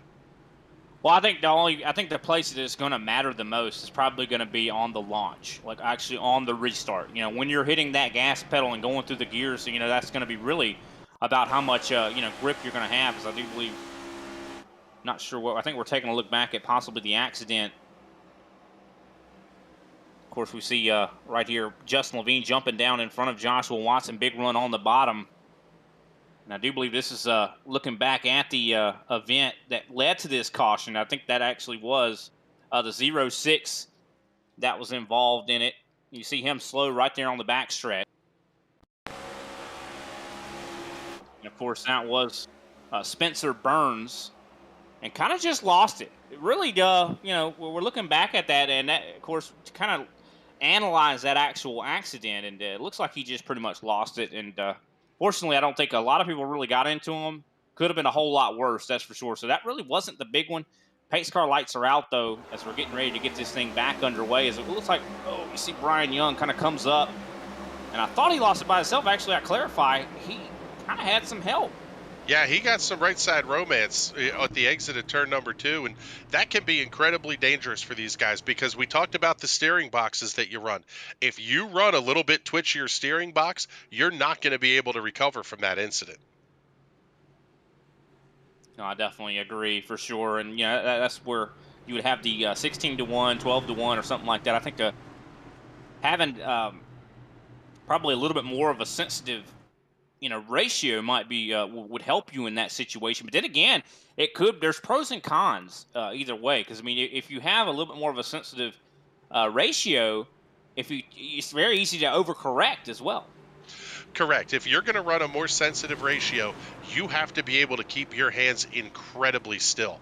If you're the kind of guy that likes to, you kind of feel the need to correct it, you're going to have to run a slower box, as we're almost down into the Geico restart zone. That we are. Daniel Nanny, of course, able to do the best on pit road. He's going to be leading us through the Geico restart zone. Green flag is out. Now with 21 laps to go, fuel is no longer a concern as Nanny jumps up in front of the top line, of course, who is led by Justin Levine. Let's see what these guys have in store. Bottom line starting to get some momentum, I do believe, through 1 and 2 as we file our way onto the backstretch. 30 of Alan Pajari giving some big bumps to the back end of Watson. Couple of Ryco cars out here at the head of the field as they make their way down the Alabama Gang super stretch and off towards those big, 34, 36 degree banks of turn number 3. This place is going to be impressive the longer we go in this one, because now these guys don't have anything to think about but that checkered flag. You're not worrying about pit strategy. You're not worrying about backing off and get a little bit of give and take. Now you're to the point in this race where it's go time. You've got 20 laps to go this time by the start-finish line. I'm not letting anybody in front of me. No, I think that's exactly right. I think the intensity is going to start to go because, I mean, a lot of the brain power, a lot of the computing power that these guys have is going to be going solely to getting to the front, working together. And then, of course, the closer and closer we get to the end, the less they're going to start working together, the less that give and take is going to start to show its face out here. We're going to start to see more of the elbows out style racing as we see the 23 of Matt Pawelski jumps down to the bottom. He's going to hope that Joshua Watson pushes him here. And it looks like he does. Yeah, Watson gives Pavelski the big shove off at turn number 4. And now we're also going to see Daniel Nanny and Justin Levine up at the top side of the racetrack. Things are going to get interesting here because now you're starting to see the number tick down and the spotters in your ear saying, hey, 19 to go. They're giving you the leaders lap times or giving you the gaps, telling you what's going on with the other lanes. One car pulling up outside, not gaining anything. They're shuffling up. All of these conversations that are going on in these drivers' ear, it's almost like the spotters have a monologue. The driver's just listening and deciding where he wants to put his race car. No, that's definitely very true. I think, and one thing about it is, with us being less than 20 to go, this 20 laps, this 19 or so laps, is probably going to go so slow in the minds of these drivers right here. This is going to be like they're in slow-mo out here, and every lap is ticking down. They're just like, I just wish we could get to 1 to go, because that means we're almost there. We're almost home. As you can tell, I mean, when you're white-knuckling it like that, it's so stressful.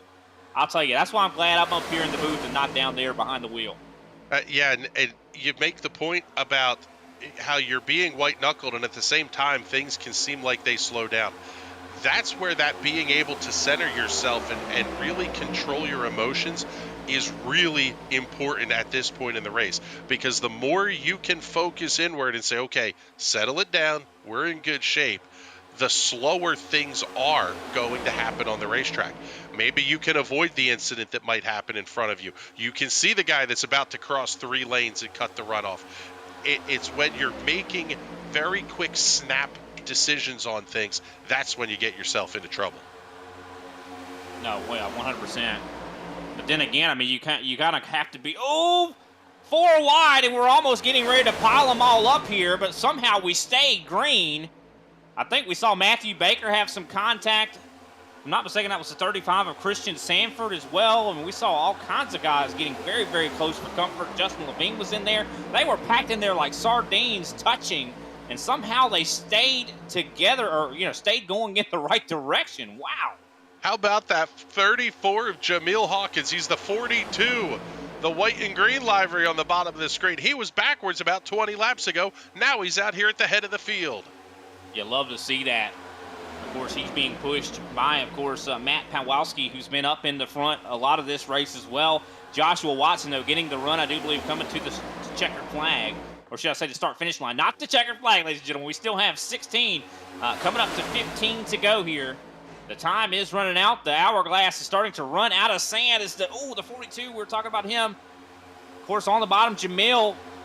Big wiggles on that bottom line. I'd be really careful if I was those guys. Oh, you're seeing a lot of accordion effects, a lot of waves going through this pack right now.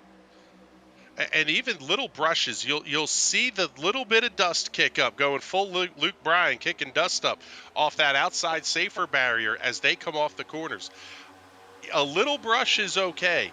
A bounce, that gets you into trouble. Yeah, and a lot of times these race cars, they almost stick to the wall too, to where you have to physically turn to get them off. And a lot of times that's when you run into the most trouble, when you're turning to get off of the wall and you come down into the guys below you. Yeah, and especially if that contact with the wall is because somebody was behind you pushing you, there's almost nothing you can do. Your choices are stay in the wall and hope the car comes off, or turn the wheel hard to the left, and all of a sudden you're going, maybe. If it stays straight, you're in good shape. If it doesn't, you're in a world of hurt. 100%. Side by side, though, the middle groove versus the top side. You see Daniel Nanny leading that middle groove. Joseph Pisciata in, of course, the top side. I do believe they have the edge right now. Austin Edstrom jumps down to the bottom, now to the middle line. He's going to work with Heath Snyder. Of course, he's a good friend of his. 4 wide, though. As we were talking about Jamil, he's in the middle 4 wide right now. Oh, this is a mess. We talked at the restart about how many cars were had gained 20 or more positions. How about now the most inside the top 10 have gained 6, 1, 3, 3, 6. The cars that qualified up front are the cars that are back at the front. Doesn't mean they're going to stay there, though. As quickly as they got there, they'll be the guys shuffled to the back. Well, I think the guys that are up front now, the ones that, like you said, that qualified up there, they moved back to the back, kind of, I think, to stay on Levine, sideways on the apron. Is he going to catch it? I think he might. What a save from Justin what a Levine. save! How did he not? He could have just destroyed the field there. Unfortunately, I think he might lose the draft. He's really on the edge of losing the draft here. Wow. Yeah, Justin Levine, clean up aisle 1. My goodness.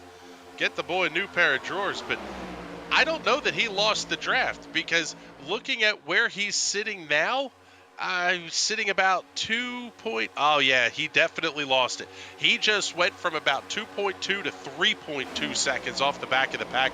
This is race over for Justin Levine without a caution.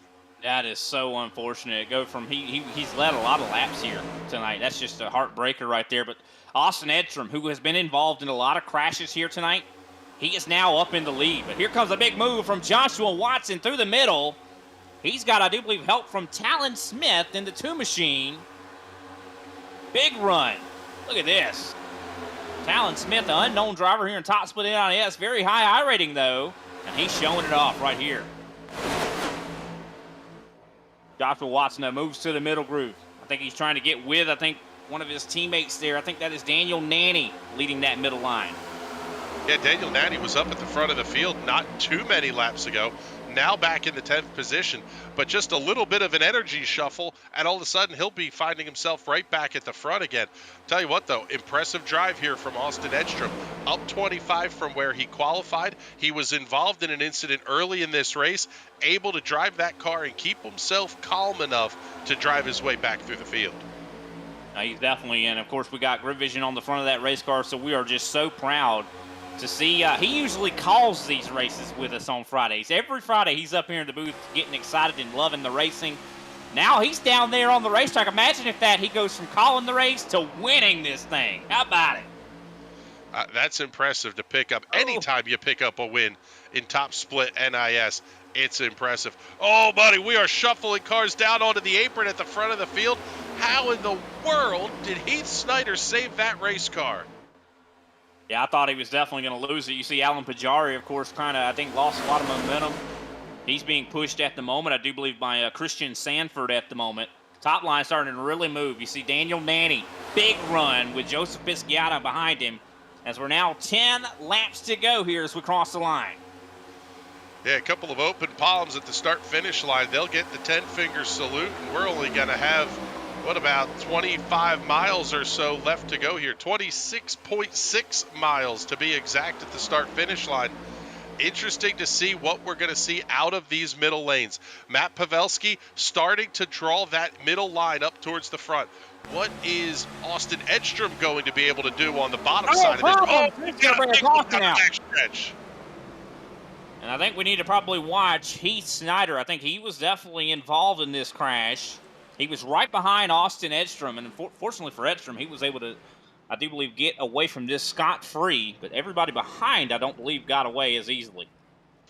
No, we talked about a yard sale early in the race. This is a full-on trip to the junkyard for some of these race cars. Couple of very big hits, saw some hoods flying through the air. The new damage model lets us really see what kind of damage these cars have, and, well, quite frankly, there's going to be a lot of cars that will need extended repair work on pit lane. 100%. We're going to take a look back at the replay. We see Heath Snyder, of course, he's pushing Austin Edstrom right there. And I think Pajari, just bad bump to the back end of Heath Snyder. And unfortunately, everybody behind Heath kind of involved in this. Oh, just unfortunate to see that kind of a crash right there. And just nothing Heath could have done. I think he just got bumped and it just wasn't square. And that's one of the biggest things at these super speedways. When you get a bump, it's got to be square. Yep. If we can, let's get a look from, I think it's the 19 of Pat Harvey.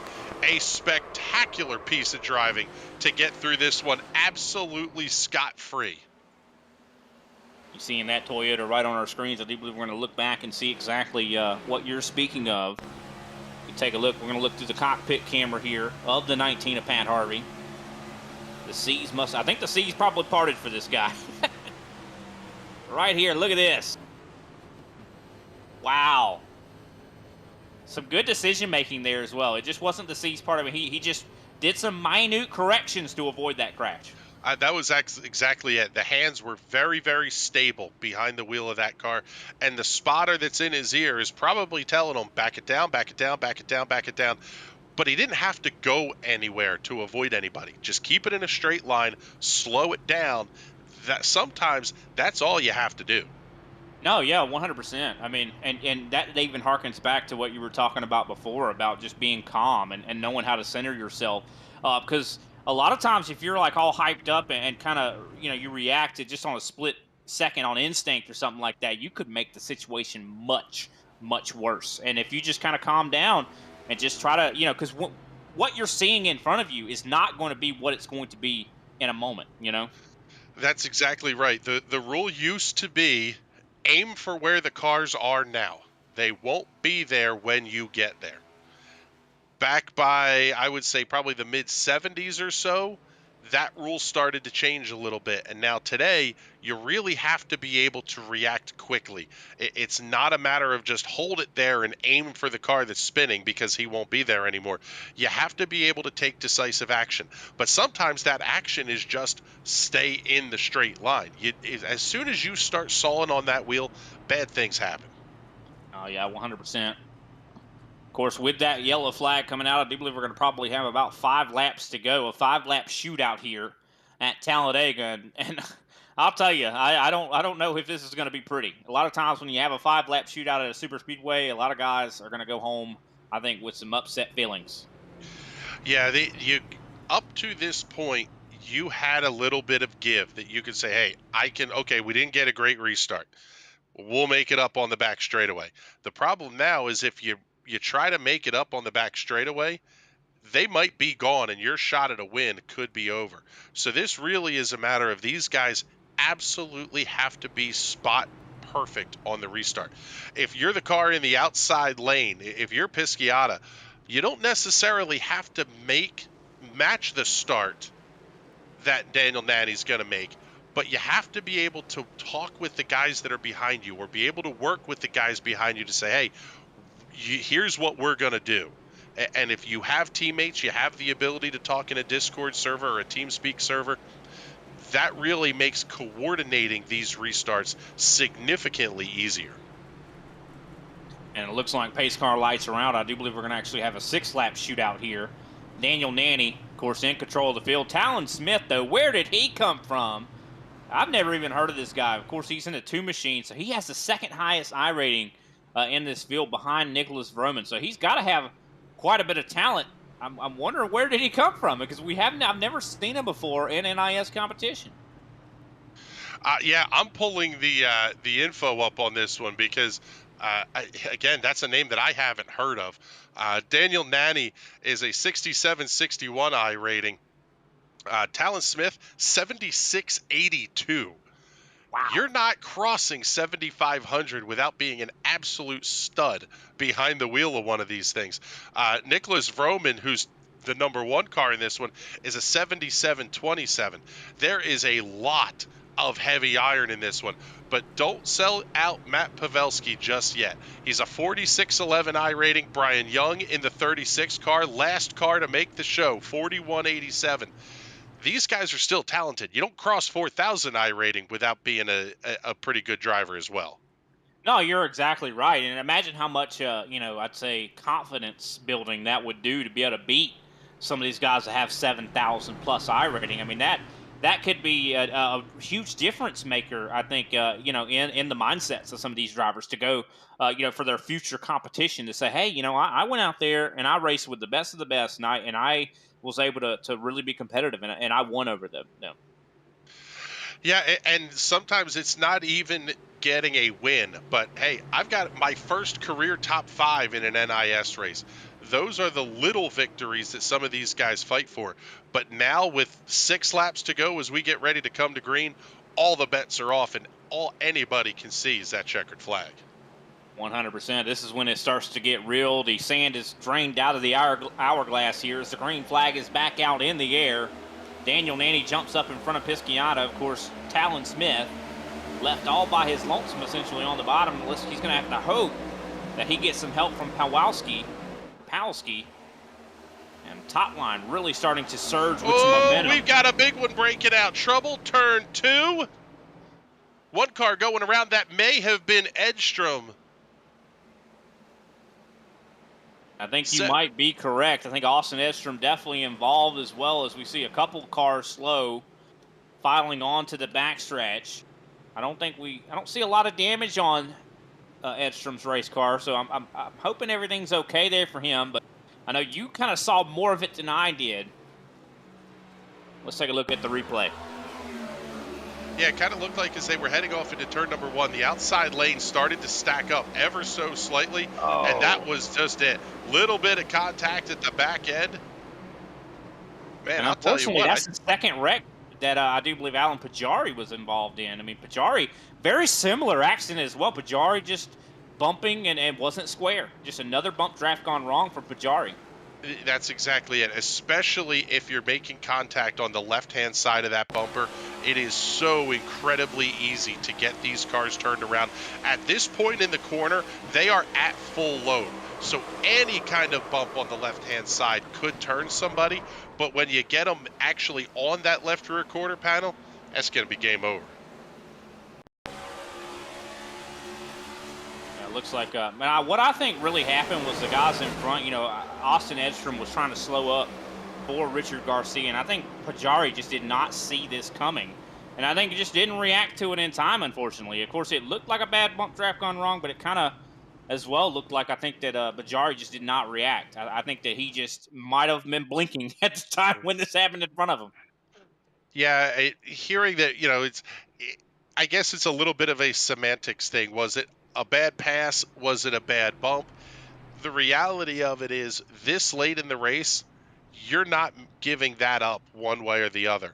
With the incident happening at 5 to go, I think we're going to come back to a natural green-white checkered. And if you think we're not going to get a yellow, I will lay money on the table right now and say we are not going to finish an organic green-white checker without another yellow. Hey, how much you want to bet? Now just play. Oh, it's not legal to gamble in South Carolina, so I can't. I'm just playing. But man, yeah, I mean, I think you're right. I think that the intensity is going to be so high here that we're going to see something go wrong, and it even could be something as simple as someone not going or something like that. It's very, especially this late in the race, mental. The mental, I'd say, endurance is starting to wane for a lot of these drivers as well. I mean, they got to be starting to feel, the effects of being in this long of a race. Yeah, it's a great point. I mean, depending on even the environmental conditions of the area where your sim rig is, if you don't have adequate cooling, if you don't have adequate ventilation, you better have beverage holders right around you, because this is a lot of work and these machines put off a lot of heat. No, it's not the 140 degrees that these drivers in the real world deal with, but at the same time, yeah, some of these guys are sitting in a room that's 80, 90 degrees because they can't vent the room out at all. So you're talking about not just the mental exhaustion, but physically this is demanding. And then you start talking about the direct drive wheels and some of that kind of stuff. This is hard to do. No, I mean, of course, we're definitely not trying to play it up too much, but I mean, it definitely can be. I mean, like I even talked, about those direct drives. Some of the crashes we've seen here tonight, if you have your direct drive wheel and you get involved in one of these crashes, it can snatch that wheel right out of your hand. I've heard of people breaking their wrists with a direct drive wrist or rig. Yeah, it gives you the force of what you feel in the real world. And especially in open wheel cars, if you're using, or even in one of these stock cars, but you're using a formula style wheel that has all the buttons and controls on it, man, that can be absolutely nasty when these things make heavy contact like that. Now, as we should see the 1 to go signal this time by, at least I think we're going to see it here. Yeah, looks like we're going to be coming back to an organic green-white checker finish. Yeah, I think you might be right. Yep, we're going to be having two laps to go essentially here. When we go back green, pace car lights are out. Of course, Daniel Nanny sitting in really good position right now. Of course, Joseph Pisciata as well. These guys have been up at the front quite a bit here tonight, and I think they want to stay up here. This has been one of the safest places to be, that's for sure. Most of the crashes we've seen have come from behind the leader, but definitely we'll see who's going to be able to make their way up here. Of course, we've seen drivers able to make charges, on just one lap. Could we see one guy make a huge charge? I think it's possible. Not only possible, but probable. But we talked a little bit. Gambling's illegal in South Carolina, but it doesn't mean we can't make some picks for who's going to win this race. I'm going to go with the guys that I'm familiar with here. I'm going to call the 23 of Matt Pavelski is going to get the win on this thing. Starting inside of row number 3, could be the catbird seat. What we've seen tonight is the car that starts inside front row immediately moves outside, takes the run away from the inside lane, but they come with a huge head of steam into turn number 3. I think Matt Pavelski is able to use that to his advantage, and he goes to victory lane. My pick, I think I'm going to go, this is probably going to be a little bit more unpopular, just considering, I'm picking the leader. Daniel Nanny, he has been heating up at this point in the year. I mean, he's been really just strong race after race, and I think he's going to do it tonight. I think he's going to get it done. Not a bad pick. I mean, he started on the pole. The car is obviously fast, and he's in control of the restart here. So depending on what he wants to do and who he wants to work with, that will dictate potentially the outcome of this race. Now, of course, our producer has chosen Joshua Watson. He thinks he's going to win. So our picks are in. Green flag is getting ready to fly, and there it is. Daniel Nanny up through the gears, and already we see Justin Levine jumping up to the third lane. Do we make it to the white flag is the big question, as Nanny, of course, has jumped up in front of Pisciata and now leads up on the top group. We're going to be exiting onto the backstretch, and already some big moves from Joshua Watson. That's, of course, our producer's pick.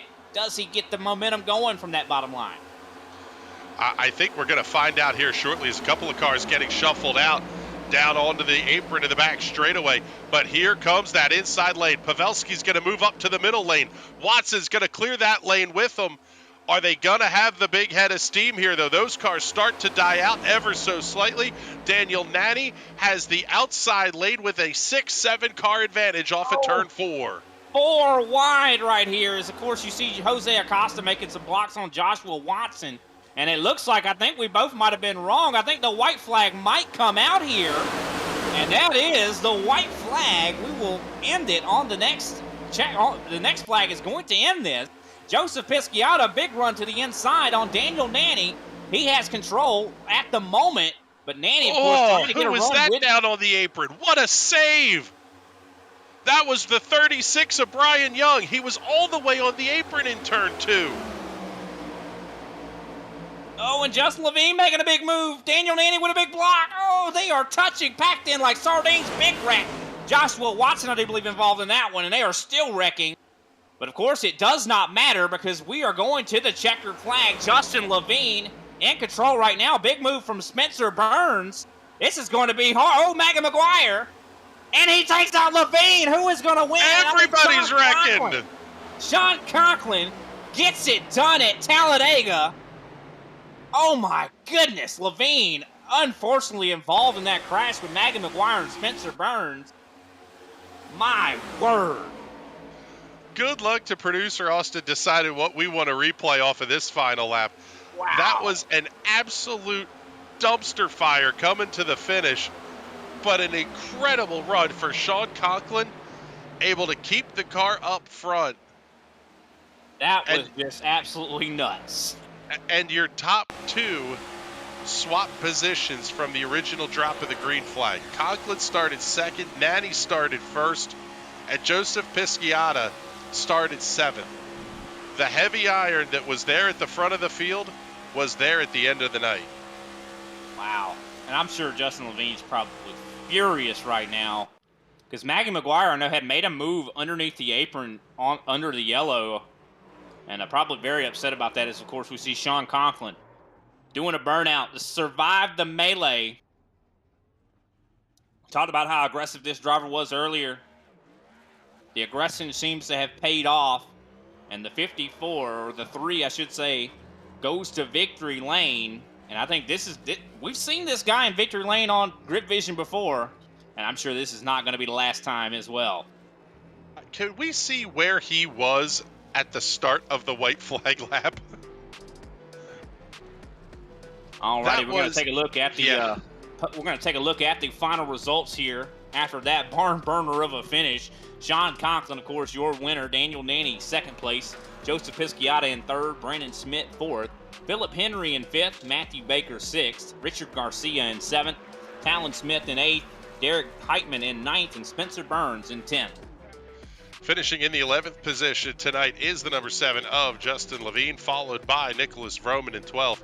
Ronnie Kuritz in 13th. Benjamin Forster 14th, 15th to Matt Hollabaugh, 16th Jose Acosta, 17th Jameel Hawkins, 18th Alex Murray, 19th tonight goes to Derek Garrison, and in the 20th position is Pat Harvey. Aaron Russell in 21st, 22nd Heath Snyder, Austin Edstrom in 23rd, Joshua Watson in 24th, Tommy Gossett in 25th, Alan Pajari in 26th, 27th Brian Young, 28th Christian Sanford, 29th Maggie McGuire, 30th Luke Christian, 31st, Matt Powelski was up in front a lot tonight. Unfortunately, did not finish there. 32nd, Brandon Lichtenberg. 33rd, Jacob Snyder, who won, I do believe, last night in SSRL. 34th, Brandon Edstrom. 35th, David Grantham. And 36th, Paul Brigoli. And what a night we had here. We're going to take a quick step away. We'll be right back, and we'll talk to, hopefully, our top 3 finishers.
Welcome back, ladies and gentlemen, to GridVision. We have just finished a thrilling NIS top split race here. 94 laps at Talladega, and we didn't have to go into overtime. We had a natural green-white checker, and we finished under green. I would have won some money off of Chris Graham if I had actually betted him. But, man, what a race we saw here tonight. Of course, we're going to get started with our post-race show. We'll talk to our third-place finisher. And, of course, that is Joseph Pisciata. Joseph, great job to you, man. You were running up front a lot here tonight. I mean, walk us through what it took to finish on the podium here tonight. Well, I mean, in the beginning of the race, I just tried to stay in front of everybody because they were kind of driving crazy. But then when I got shuffled back, they were still driving crazy, so I kind of just knew to hang back, stay with the lead pack, and that's what we did, avoid some wrecks. And then around 20 to go, I was in the back during the pit stops, and I knew that you can't wait till the last 5 laps. You're just going to get blocked 3 by 3 by 3. So we positioned ourselves there at the end, and yeah, I was like a corner, maybe like a centimeter away from clearing Nanny there and trying to take the lead, and probably maybe could have won the race. But overall, I'll take P3. Yeah, you definitely were very, very close. I mean, it seemed like you were in control of the top line for quite a bit as well. I mean, what was the game plan kind of coming into this? Was it just to kind of lay back and hang out? It didn't seem like that was the case because you guys were definitely. I mean, it was high intensity action. Your heart rate's got to be really high. Yeah, I mean, top split's no joke. These guys, for the most part, know what they're doing. So the game plan was, I mean, I grew up a Dale Jr. fan, but Dale Jr. always led every lap. But I always looked at Jeff Gordon and what he did, and he always felt his way through the pack and figured if the time was right to run up front and when to run backwards. And that's kind of what I do, is feel what's going on and pick which strategy is. And once I got shuffled and they were still going crazy, I just decided, yeah, just going to stay back here. But I know within 20 to 15 to go, you got to make a move. You're going to get boxed in. Well, it definitely seemed like you had the right strategy, that's for sure. And you were able to keep somewhat of a clean race car at the end. You finished up in the top 3. Going to be some really good points there for you. Of course, next week we're going to the Charlotte Roval. Can we expect to see you in competition as well? I'm not the greatest road course racer, but I did take a year off and ran IndyCar when IndyCar was really big here. So I definitely learned a lot. But the next gen's pretty interesting with the brakes. There's a lot of lockup and a lot of wheel spin too. So I hope so. I hope we got a good piece. Everybody at Prodigy and Ryko work really hard and bring us the best cars. So hopefully we got something next week. All right, well, kind of moving on to the transition of the, kind of shout-outs. Anybody else you want to give a shout-out to, or maybe you want to shout them out again? Yeah, Ryko. They got the best sets right now in the business, and Prodigy eSports, Paddle Track, Year Change, No Kid Hungry. All these people and my teammates at Prodigy who keep me going, my family. I just started getting back after a little health scare, but we're back and we're doing good. So I got to thank everybody and my family and my friends here too, and you guys for broadcasting. It was a great job. All right, well, glad you're kind of feeling better after your health scare. That's definitely, I'm sure that was scary, Joseph. But we're glad we're able to finally get you up here in the booth, and hopefully we get to talk to you again at some point. You have a great night. You as well. I appreciate what you all do. So we'll see you guys next time. All right, that was Joseph Pisciata, of course, driver of the 10. Of course, 91 cosmetically, definitely a great job to him. Started in 7th, finished in 3rd. Next up, we're going to have Chris talking to Daniel Nanny. Chris, you got the floor. Daniel's in here. Yeah, absolutely. Daniel, congratulations on the runner-up finish here tonight. I actually kind of have to go back to that final pit stop because you spent only 7.6 seconds on pit lane, got you off first, and you were able to control the restart from there. How important was that, knowing you were coming to an organic green-white checkered? Well, being in the lead on that final restart means everything. I don't know how I came out in front of Levine, but I still managed to come out and being able to control the restarts. I remember we had like a 10-lap run and I fell back to 15th, and somehow I regained the lead on those final restarts, and controlling those restarts meant everything, especially coming to the white flag. Yeah, and then at that point, it's a matter of just keeping the car out front and holding on. Is there not the secret sauce, but what goes through your head when you're having to deal with cross to the outside lane, make the move there, keep the blocks, get that ready to go. There's a lot that you have to go through mentally on that white flag lap. Yeah, it was stressful. I can't lie, it was very stressful. I had no teammates behind me, and I knew it was me against everybody. And coming to that white flag in the turn one, I knew Joseph was gonna go to the inside, and I had the side draft delivering quite out of him just to be able to maintain the lead on the outside. But thankfully I was able to escape out of the chaos and come in first and second. Well, it was an absolutely fantastic drive for you tonight. Coming home second after starting on the pole, not bad for a top split NIS Friday night. Congratulations on the runner-up finish, and before we let you go, let's get all the big sponsor plugs and thank yous taken care of here too. Well, I gotta give a special thank you to everybody and Michael and Ken specifically for building these setups every single week. And if it wasn't for Ken, we wouldn't even be here right now. I have to give a major shout out to Sean, my teammate, for coming home in first place, and I'm very happy and excited for him. All right, brother. Well, thank you much. We appreciate you coming to hang out with us in the booth here, and hopefully we're talking to you again next week. Thank you. I hope to see you guys next week.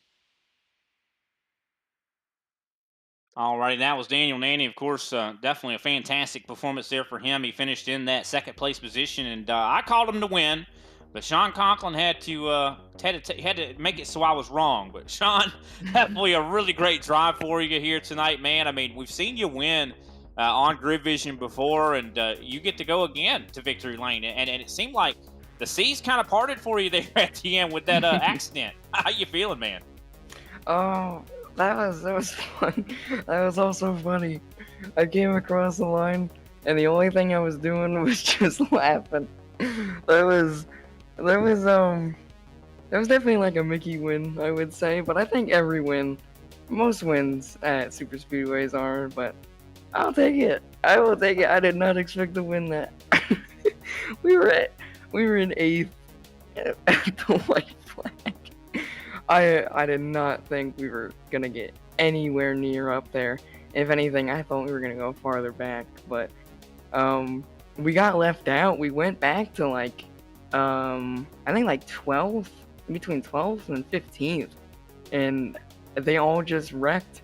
And I stayed in line, stayed in the draft, waited for them to wreck again, and we got it somehow. So it's just. I haven't gotten a win this week, and I'm glad I got my first win of the week here on the broadcast, so that's pretty cool. And yeah, it was a really fun race. I had a lot of great racing all week, and yeah, I'm glad me and Nanny got a 1-2. We were both laughing as we crossed the line. I was gonna try to get up there and work with Nanny and get a 1-2 that way, but I just couldn't get back up there, and looks like we didn't need to get a 1-2. So yeah, definitely a fun race. I usually don't like super speedway racing, just cause like it's mostly luck, and it is, but it's also a lot of fun if you make it a lot of fun. Like if you just sit around the back and wait to the end, it's kind of boring, and the race lasts for a long time. But if you go up front, have fun, don't be stupid, and then you can have a shot to win the race and have fun the whole time. So yeah, definitely a fun race. It definitely seemed like it. I mean, you were making some really crazy moves. I mean, just jumping up in front of people and kind of throwing some blocks, but barely able to get clear of people as well. I mean, did you have a live spotter helping you? Because I mean, it seemed like a lot of the moves y'all were able to make were just razor thin. Could have went wrong. I tried not to make moves like that early on in the race. Like, I know some people were, but I just let them have it. Towards the end of the race, yeah, I was making some moves like that, because within the 20 to go mark, you do want to be up front. And, I mean, the spotter kind of helped, but it was also just looking at the surroundings. Like, I just take a quick look in front of me, beside me, behind me, and then make the move. And, sometimes I got left out on moves because you can't really anticipate it all the time. You can't take that quick look to the left or the right to see where you need to go. But most of the time, yeah, I just uh, looked around real quick and made the move. All right, well, definitely really a great win for you. We're going to pretty much the opposite style track next week, the Roval. I mean, how do you feel about it? I know you guys will probably have a really good piece next week. Are you got that one circled on your calendar? Are you a road course kind of guy? I will already say, as of today, I have 100 laps there. We just started today, so I'm definitely going to do a lot of races that week, and hopefully, if Garrett shows up on Friday, I think he will. I want to have something for him. I really do, and I'm gonna work very hard next week. Me and Ken already started on the set today. We're gonna keep working on it tomorrow, and we're gonna have a great week next week.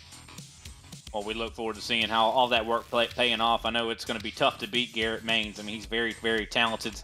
Sad that we didn't see him here tonight, but I'm sure he has a good reason for that. But Sean, after this big win, who could we give a shout out to, brother?